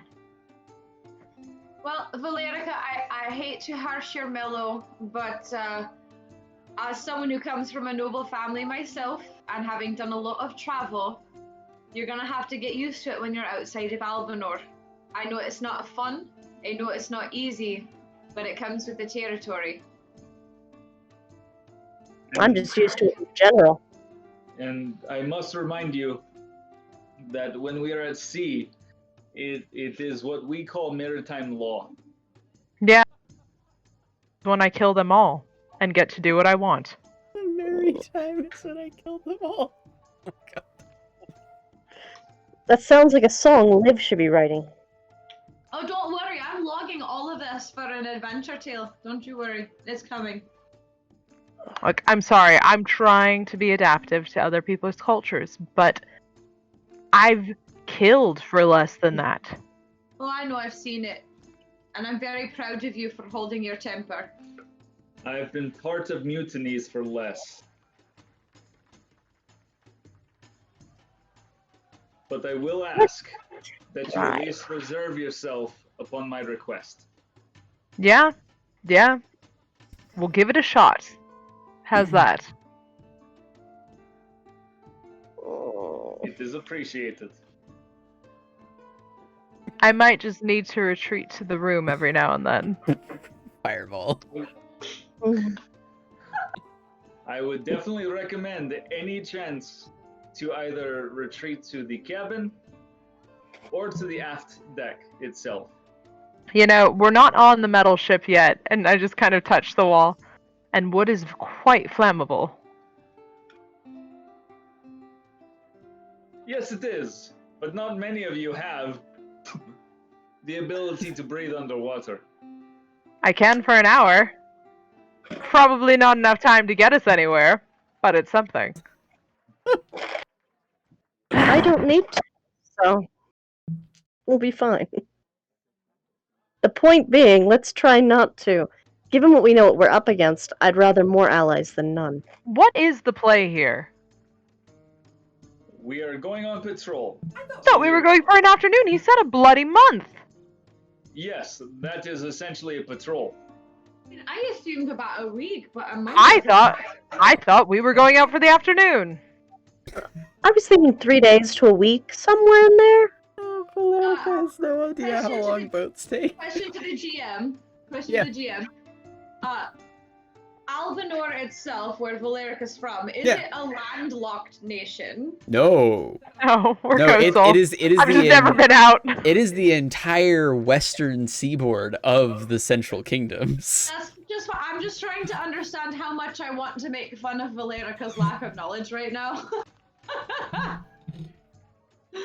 Yeah, I mean, you've never really done boats. You haven't needed No. to. You haven't needed to, so. Oh! That riverboat! Yes. On the way to Gravia. Oh my god! Yes. You almost killed the captain, and he was manning the entire ship himself. That was impressive. He was It impressive. really- All those And mage I hands. didn't kill him. All those mage You- hands. So, Valerica, when it comes to patrol for this station, it is essentially 3 weeks to 6 months. I will be teleporting out of here before that time elapses. I want everyone to be very clear about that. If you need to stay, great. But I am not spending 6 months in this room. I'm Don't worry, you won't be in just the room. You have the upper decks, you have the lower decks. Yes, because that's been so pleasant so far.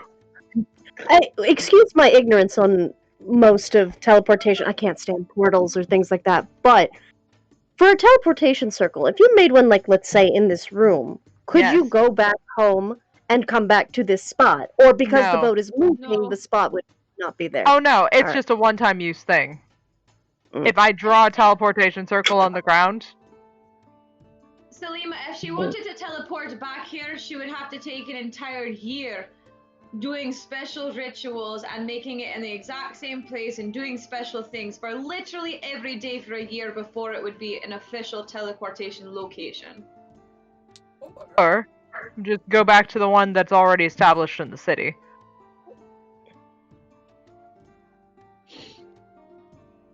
But 6 months is too long. I To be fair, understand they that. did not say 6 months. My god, a child is almost brought to gestation in that time period. Yes. Are you planning on having a child, Valerica? Should we be concerned? Well, not anymore! Oh my god. But understand, the fact that they have provided us 1 month is a short period of time. That means we are staying within coastal islands.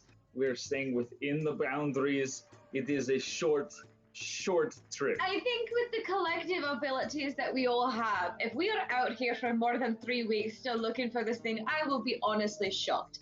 We have super Funny. ways to detect things that are happening around us. We have things that can fly out and scout for us that a But- ship cannot normally do. I'm not concerned that we're going to be out here for that fucking long. But really though, how funny would it be if while they were sleeping, we just went and drew teleportation circles underneath them and sent them to all the random... We could send everyone to Gravia that annoys us. We could, and then we would definitely be in charge of the ship without killing anyone. It'd Yes. be a much nicer Sea solution. Circle? I would rather not talk of mutiny right now.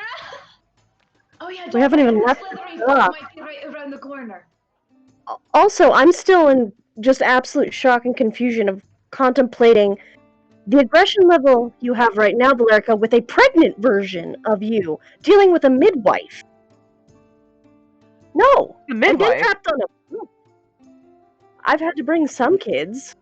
Great, she's the midwife. Yeah, I'm not involved in that. No, outskis. Point being, we haven't even left the shore, and you're already talking this way. Oh. I don't like being spoken to in a disrespectful manner. I don't Sure, I necessarily think, Valerica, that it is a disrespectful manner. I just do believe that you're used to being higher up on the chain of command than we will be on this ship. That's annoying. Yes. Now understand how I've felt coming into your country, knowing the background that I have, and knowing how low I am on the totem pole in Albanor, okay? It's different. You were in a situation where even in your own power stature you were not comfortable. I'm just saying, it's different to understand that you are not the person in charge. I don't like it. I know. And we will all be here to help you with it. If you must sit here and think about an entire town that will eventually come to fruition for you. I don't even have a dummy to play with. I have no mansion. I'm right here. I wouldn't shoot I'm going to firebolts start- at you. I'm gonna start pulling out some of the scraps from my bag from the Plus, on a scarecrow. more You- realistic you- note, anything we plan on doing is going to sunder this ship. It's going to cleave it in half. Her spell alone damn near tore up like half the house. And that was one. To be fair, I was learning. I don't We're deal going much in to magic. destroy a wooden ship. You hear from kind of behind you guys the door kind of open, and Are you our cabin mate? no, dear, I'm the cook. All right. Oh, you'll be your best friend. Hello. You see, she's carrying a tray of food, like in these kind of very simple bowls. Liv makes a beeline for it, grabs the first thing that she can reach and just downs it to be amenable to the cook. Well, you're very hungry and enthusiastic. I like it. Most people run away. Thurgle goes, Captain. Excuse me. Not a captain anymore, dear one. Just a humble cook now. And I do ask, please, that you not destroy the ship. I will not destroy this ship. Very well. Any other, I don't mind, but not this one, please. I live here. That is a very reasonable request. I will make efforts to not do so just for you. And Thank you if- for the soup. And if you're more than welcome. And if you need a dummy, we'll pull one out of the storage hold. This is I would appreciate Special that. awareness and just said this in front of like one of the the fourth highest ranking person on the ship. Perfect. this is To be a fair, it did military sound like ship we were after all. concerned. Well, this is a military ship after all. Of course we have it. We need to keep our troops trained and ready to go. I would like a dummy. Yes. Of course we'll have a dummy. And I'm sure that the other crew members would love to see a demonstration of skill. But I thought I would bring you some food as a welcoming gift. I am Pelagia. Do you have any other musicians on board to help with morale? We don't carry musicians with us. They tend to take up space and be too boisterous. We sing songs that keep us in tandem. How about this one? And I just jump into Thurgle's favorite sea shanty and see if she recognizes it. You see... I'm gonna take this soup and go sit on the bed and start having it. Okay. And if it's not amazing, prestidigitation and then keep eating. It is bloody amazing. It is better than it has any right to be. Thurgle's literally crying. It is suspiciously good. I'm just gonna stop eating and look at her and be like, if you ever seek employment elsewhere, I have several kitchens for you in Albanor. She looks at you. Well, thank you. But my first love is the sea, my second is my country. So. That I understand. But your talents are very impressive nonetheless. I wholeheartedly agree. I have Thank not you. stopped singing the sea shanty this whole time. And you notice her attention kind of leans kind of towards you. And see this kind of smile as she kind of bobs her head and keeps in time with it for a little bit. And I'm glad that someone else knows the songs of our seas. As Thurgle is eating the soup, he is literally crying into it, going, "It's a little salty." Because you're crying into it. So, Okay. seeing her approval, Liv is literally going to kind of give a gentle nod to her own party, and she's going to start going about the ship just singing this song to build morale until we cast off. Okay. Roll a performance check for me. What was the cook's name again? She was giving it. But Pelagia. Pelagia. That's going to Thank be a 27. 20. Damn. Okay. I have a plus Oh, 12 yeah. on performance. Dang. Okay.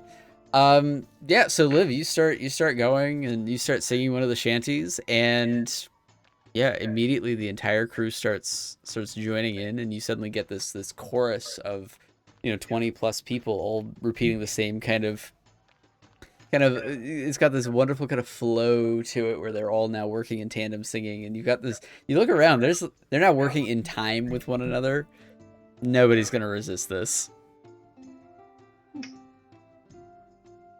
And as you're kind of walking around playing it, you can see the captain kind of standing, like, hands behind his back, and kind of gives you a very brief nod. And you can see Nome is like just absolutely like clapping along, doing it, Liv makes a personal mental note that if she really wants to help, potentially force the ship to follow their party's bidding, all she must do is have them join together in song. That's funny. As you guys, as Liv kind of takes off, you all start to hear the songs. The cook looks at you, and the rest of you. Well, you're fun guests, aren't you? Certainly should be memorable. Well, I hope so. Please, if you need anything, do not hesitate to ask. And an insight check on her. Sure, absolutely. I will do my best to accommodate your needs. She looks directly at you, Valerica. 10. 10? Seems genuine. She's definitely trained and measured. She's definitely, like, experienced, for sure. But with my passive, can I tell if she's put off at all by our conversation when she came in? What's your passive? 17. In her talking to you, doesn't seem to have been. Just kind of admonishing, kind of gently, as she came in with food, But she doesn't seem to have been, like, put off, and she doesn't seem to be eyeing any of you with suspicion. Just kind of a very soft smile on her face. Fantastic. So. Well, if the food's going to be this fantastic, there'll be far less complaints about the duration of the time. So, I appreciate it. It does help. Well, I'm glad that it is to your liking.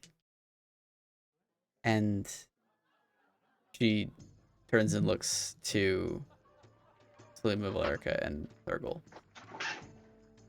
Now, I will be honest. We all know exactly who all of you are. Of course, dossiers were sent. Standard procedure.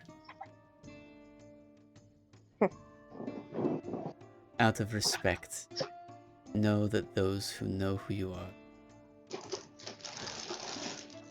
will regard you with as much respect as can be afforded in a space where chain of command is crucial to life.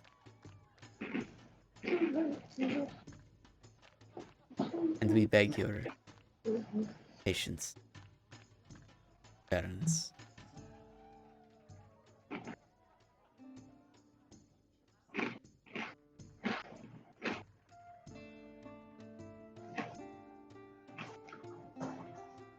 Food was very good. I'm glad you find it your liking. Well, if there's anything else I can get for you, again, do not hesitate to ask, and I'll do my best. Do you know of our quarry? I know some of it.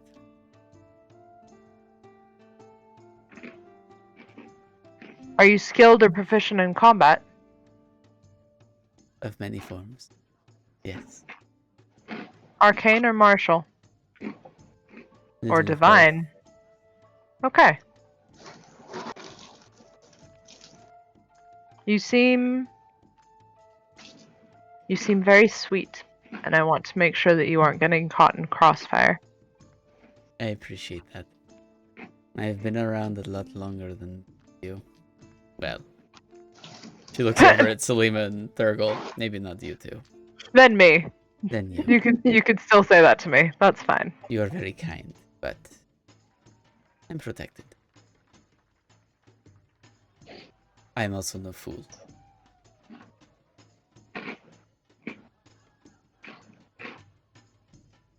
But thank you for your kindness. This is very likely to get very strange.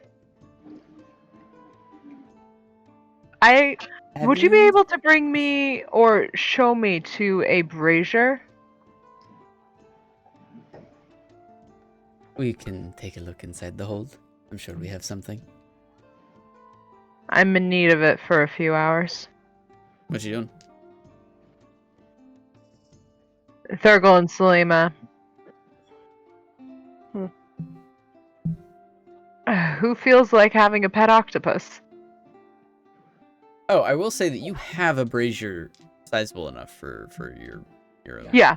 Things. I need it to cast the spell. Yeah, I'm saying like you have one. You possess one. It's in your components. I just carry it around? It's not big. It's a small thing. Okay, cool. Don't we have As long as we have one. Yeah, that's true. Yeah, and you have bags of holding it. But yes, we can find you a brazier if you need it. So?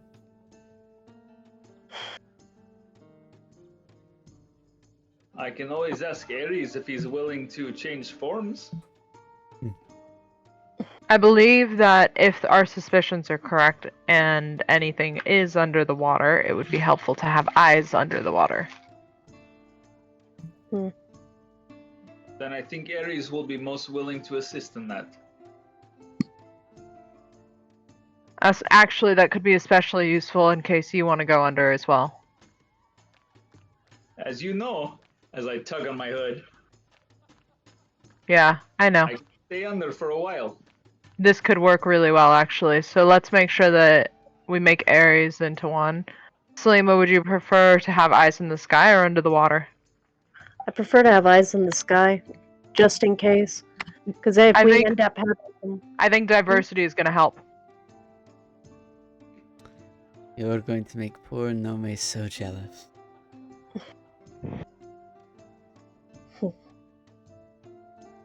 I can see about getting Nome's owl to change forms. Oh, I don't think he would like that at all. He loves his pet. Then where does the jealousy stem? You're competing. I see. I see. The pet is his size. Hmm. To have another pair, well, there's logic to it. I don't know if he'd like the idea of his job being taken. I'm sure he'll get over it. But it is amusing, nonetheless. I'm not here to take it, but I can tell you Adair's had one hell of an ordeal, and his eyes were extremely useful. Give me And I'm pretty sure that he would be very impressed with an underwater animal at our disposal. Give me your bird, Thurgle. Ares is going to appear, and I'm going to hand him over to Valerica. Hello, friends. Today you will be remolded in fire. And I'm going to pull out the brazier, apparently, from my bag of holding and start sprinkling some incense and charcoal in it and light it on fire and place Ares very gently in the fire and start the ritual. Okay. Sounds good. Sounds good. All right. I'm out for an hour. Yeah. So at this point, Pelagia kind of looks at all of you. If there's nothing else, I do believe we'll be underway. So, by your leave, welcome to the Takis. Kind of turn. She gives like a kind of a curt kind of head nod and walks out of the room.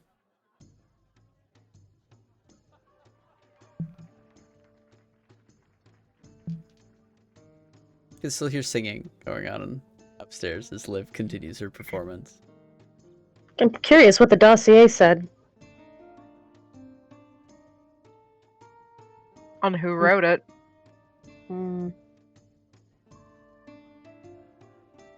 I'm pretty sure that it was provided by our very own liaison, who brought us onto this ship. They're aware well of who we are and what we are capable of. There's no way a ship would not have knowledge of the cargo they are carrying. In the middle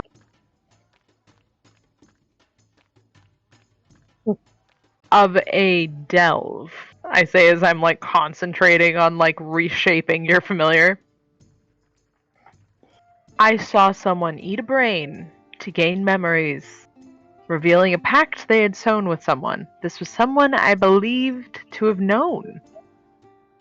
So forgive me if I don't have faith and confidence that they know all of our abilities. I understand. Start sculpting octopus legs out of fire.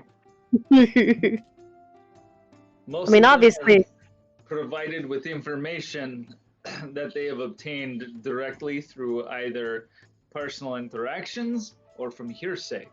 So they do not have a complete capability of what we are even capable of. Hey, disobey an order in direct combat. Is it more along the lines of attack or halt or I want you to light this being on fire? It will vary. Very rarely have I been in instances where they've asked people to light them on fire intentionally, other than tarring their ship and burning it down. It will come to the decision of the ranking officer. So essentially, if we are in combat, they will say attack, and we will do as such, or retreat, and we will do as such. So. Okay. I don't have to worry about them telling me which spells I can cast. Not at all. Essentially, Okay. they'll just say, "You fuck them up," and we will do what we need. Cool. I think That they're more worried that that we'll is run off. easier. That is easier. I just don't want someone telling me what kind of spells I can cast. It sounds rather stupid. Of course, and that is very understandable. They will not restrict you of what you're capable of, though they will recommend reducing the fireballs to opposite locations rather than onboard attacks. That's fair. Oh, remember the There's- last boat? Huh. Oh, I had to pay so much money. That was bad.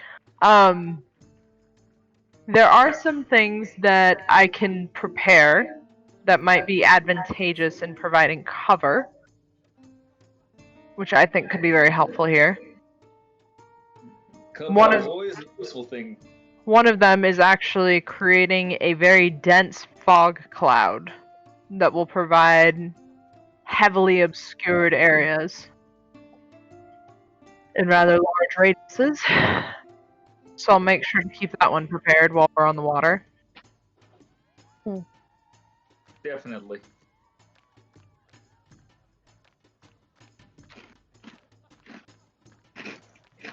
Question to GM. Yeah, Have we cast off yet? not yet. And actually, I'm gonna transition over to you. Oh no, I literally was just about to say, as soon as we cast off, I planned on returning to the group. Oh, fair enough. As you're kind of still playing, by this point, like they've switched shanties themselves, and I guess you just kind of try to play along. But they just kind of they've gotten into it, you know, and you can see them, you know, kind of doing their work in this wonderful kind of rhythm and tempo. As you're playing, you feel like the kind of very sudden presence of somebody behind you, and as you kind of turn, you see Syrah is kind of approached. Okay, so I'm going to attempt to incorporate Sierra's name into the shanty that's happening right then. Roll a performance check.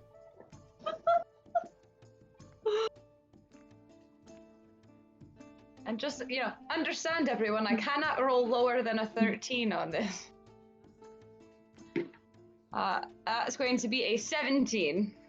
Oh. You try it, a couple of people try it, it doesn't quite land. There's not a lot of names to replace. kind of fits. Like, you can see a couple people kind of struggle, they stumble, and then somebody keeps going, and she kind of looks around and glares at a few people. I feel like she tried to do it like seriously. Yeah, basically. And I'm gonna kind of Yeah. like give her a little nudge with my elbow and be like, come on, sing along. So this is your doing. What, you can't tell me it's a bad idea to have good morale when you leave shore? Not at all. Just want to know who I should go to if I need Ah, yes, I'm definitely your girl for that. I bet you are. Do you need some motivating yourself? I seem to have the rest of them under control at this point. Perhaps later. I have things to take care of first. Sorry. Well, be sure to tell your cook that was the best little bowl of whatever that was I've had in a long time. Your ship seems to have quite a few things under great levels of awesomeness. You see her face kind of fall for a moment, and she kind of like takes on this really shocked look. Did you say bowl? It was a bowl, right? Yes. Bowl? Yes? Yes, bowl. You see her hand come up to her face. She kind of pinches the bridge of her nose. Oh shit, did I get someone in trouble? I'm so sorry. No. How are you feeling? Fine.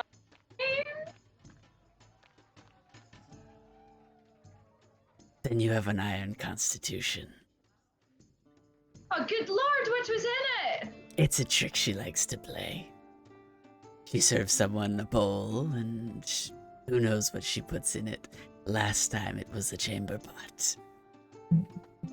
Liv literally goes, I will see you later, and runs back to the cabin to check on everybody. Okay. And I mean like full sprinting, like I will jump over mop buckets, I will like do like football level dodging around people, like I am booking it the fuck back to the cabin. That's awesome. Okay, yeah, as you guys are there, the singing is still going. You stop hearing Liv's instrument at all as she just bursts through the door. You see like Selima and Thurgle are hanging out. Valerica's busy casting her find familiar spell. Did you guys eat what was in the bowl? Yes, it was delicious. Yeah, it was good.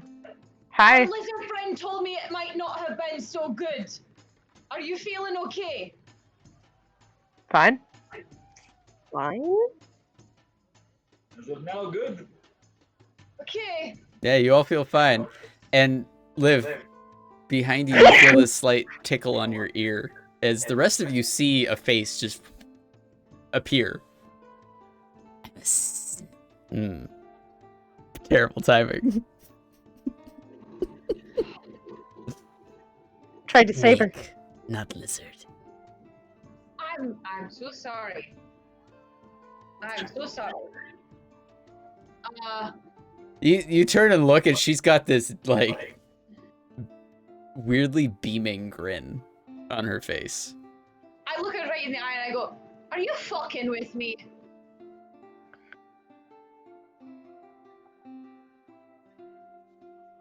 Literally, I'm using a very intimidating glare, like literally being like, but not like I want to scare you intimidating, more like a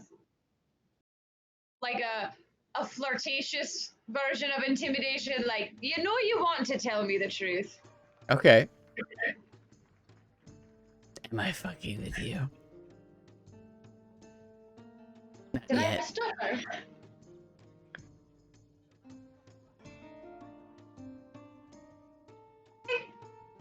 She looks up. No, like, acknowledgement. She just looks up at the rest of you. We'll be shipping off in about 3 or 4 minutes. Come up to the deck if you Sounds wish. Food okay? Food's fine. Good, isn't it? Yeah. Pelagia's It's one of really the good. best. Just like Mother used to make. Mhm. You're very fortunate to have such a wonderful mother. Some would say. Liv, you feeling alright? Yeah, I'm totally fine. I just learned some information that made me very potentially wary about the food. You know, I don't care, but I know you do. Would that be the trial of new people? I'll admit, I'm only half paying attention. I'm working on an octopus. I don't know what's Wait, going on. is it super important to stop what she's doing, or is it? You all is it can go poison? watch the cast off. Did we get poisoned? Circle, is it What's- common for cooks to play She tricks ran. on people? She ran inside. I have no idea. Depending on the ship, yes. Right, so apparently it's common for cooks to play tricks on people. If anyone has an ability to detect what's in this bowl, you may want to do so at this point, but since none of you are dying, I'm assuming it is not poison. Whatever it is. You hear this kind of hissing sound from the doorway. This is like you turn and you look, and you see eyes deadlocked on Thurgle. Okay, I'm going to give her like a playful slap on the shoulder, like, you're fucking with me, aren't you? Like I said, not yet. But yes, it's even more common for some quartermasters and bosuns to play tricks on new ones. Besides, I feel like tensions needed to be eased. Your burning conversation. There's only one thing Keeping burning in this room. I'm keeping the fire contained to the brazier. Everything's alright. Oh, you're quite fine, Countess. Don't worry. I am going to go above deck and watch the sail off. It is one of my favorite things about sailing. I'm gonna go up too, and I'm actually gonna call Adair so that he can be there too. Okay. In an additional Why not? And an additional flirtation attempt. I don't know how well this is going to come off, but Liv is going to attempt to pull one of these with our quartermaster on the way up. Be like, "Hey, what about your ship?" And just like kind of being casual about it, but definitely like taking her by the arm. Okay. Make a general dexterity check. Spicy. Oh fuck, a 6. 6? You kind of reach out, and you feel like you're about to like impact. Like at this point, it's like you're off. You know it. You're like this is. You ever do that thing where you reach for something and you know you're gonna miss it, but your momentum's just there? Yeah. You reach. Her arm moves just out of the way, and allows you to catch it.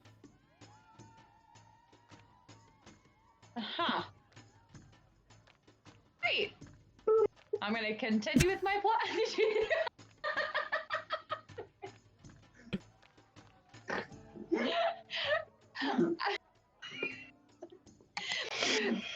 For the viewer, it's very important to know this is the first time that Liv has attempted a random flirtatious encounter in the entirety of playing this character. So this is a big deal that it's working out so well. Okay, just like.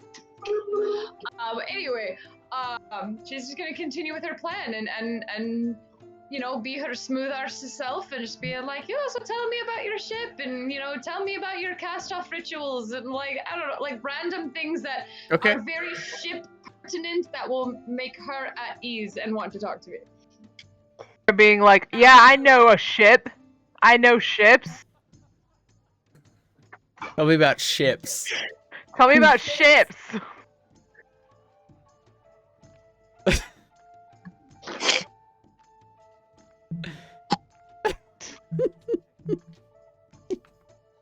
Also, viewers, in case you're wondering, yes, this is how awkward Sabrina flirts in real life too. It's amazing. Just punching people randomly. I love it. Ask my husband, okay? Oh man. But as you kind of walk up, you kind of do walk kind of arm in arm for a brief time as you ask her a couple of questions that are fairly rudimentary, and she obliges and tells you a little bit about, like, kinds of commands that you're going to hear, what you should expect from, like, the first kind of voyage, that kind of, just some of the traditions, some of the things you do and don't do, The So minute you hit because the minute you hit the upper deck, that arm is unlinked, and she goes That's- right back to, like, stern as hell, ordering people around. Perfect, that's fine. On the well, before we get up, because you were mentioning commands, Liv is gonna insert just one small thing like, what's your favorite command to give?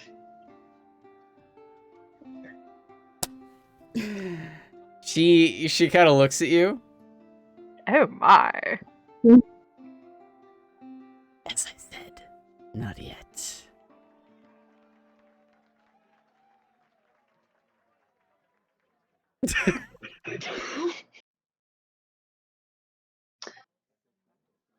Liv is both concerned at how well this is going, number one. Very happy at how well this is going, considering her covert underneath plans, number two.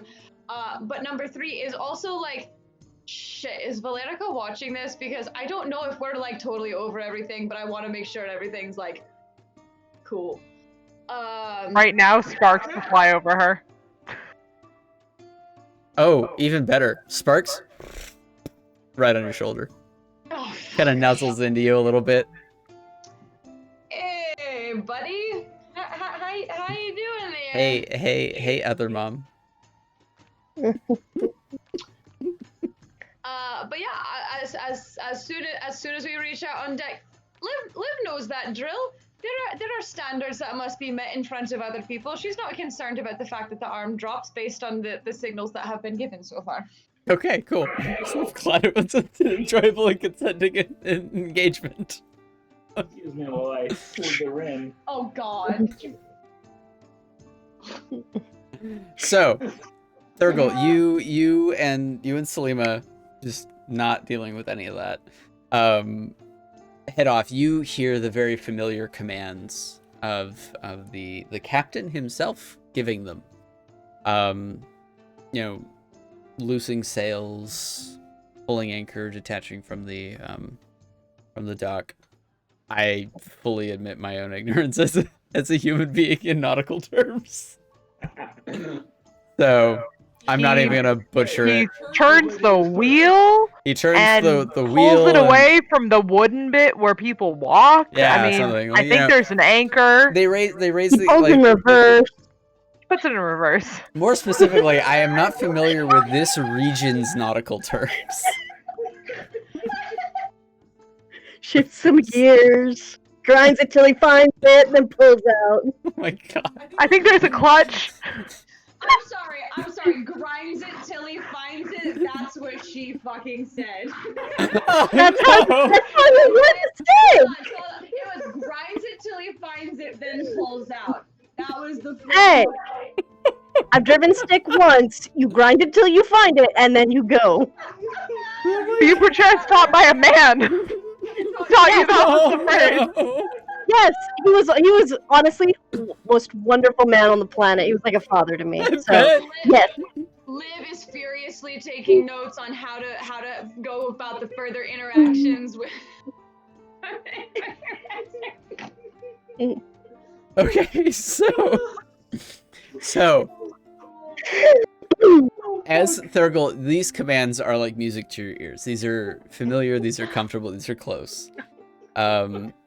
You all feel the ship kind of slowly start to move forward. It steadies out as it keeps going. The wind kind of catches, and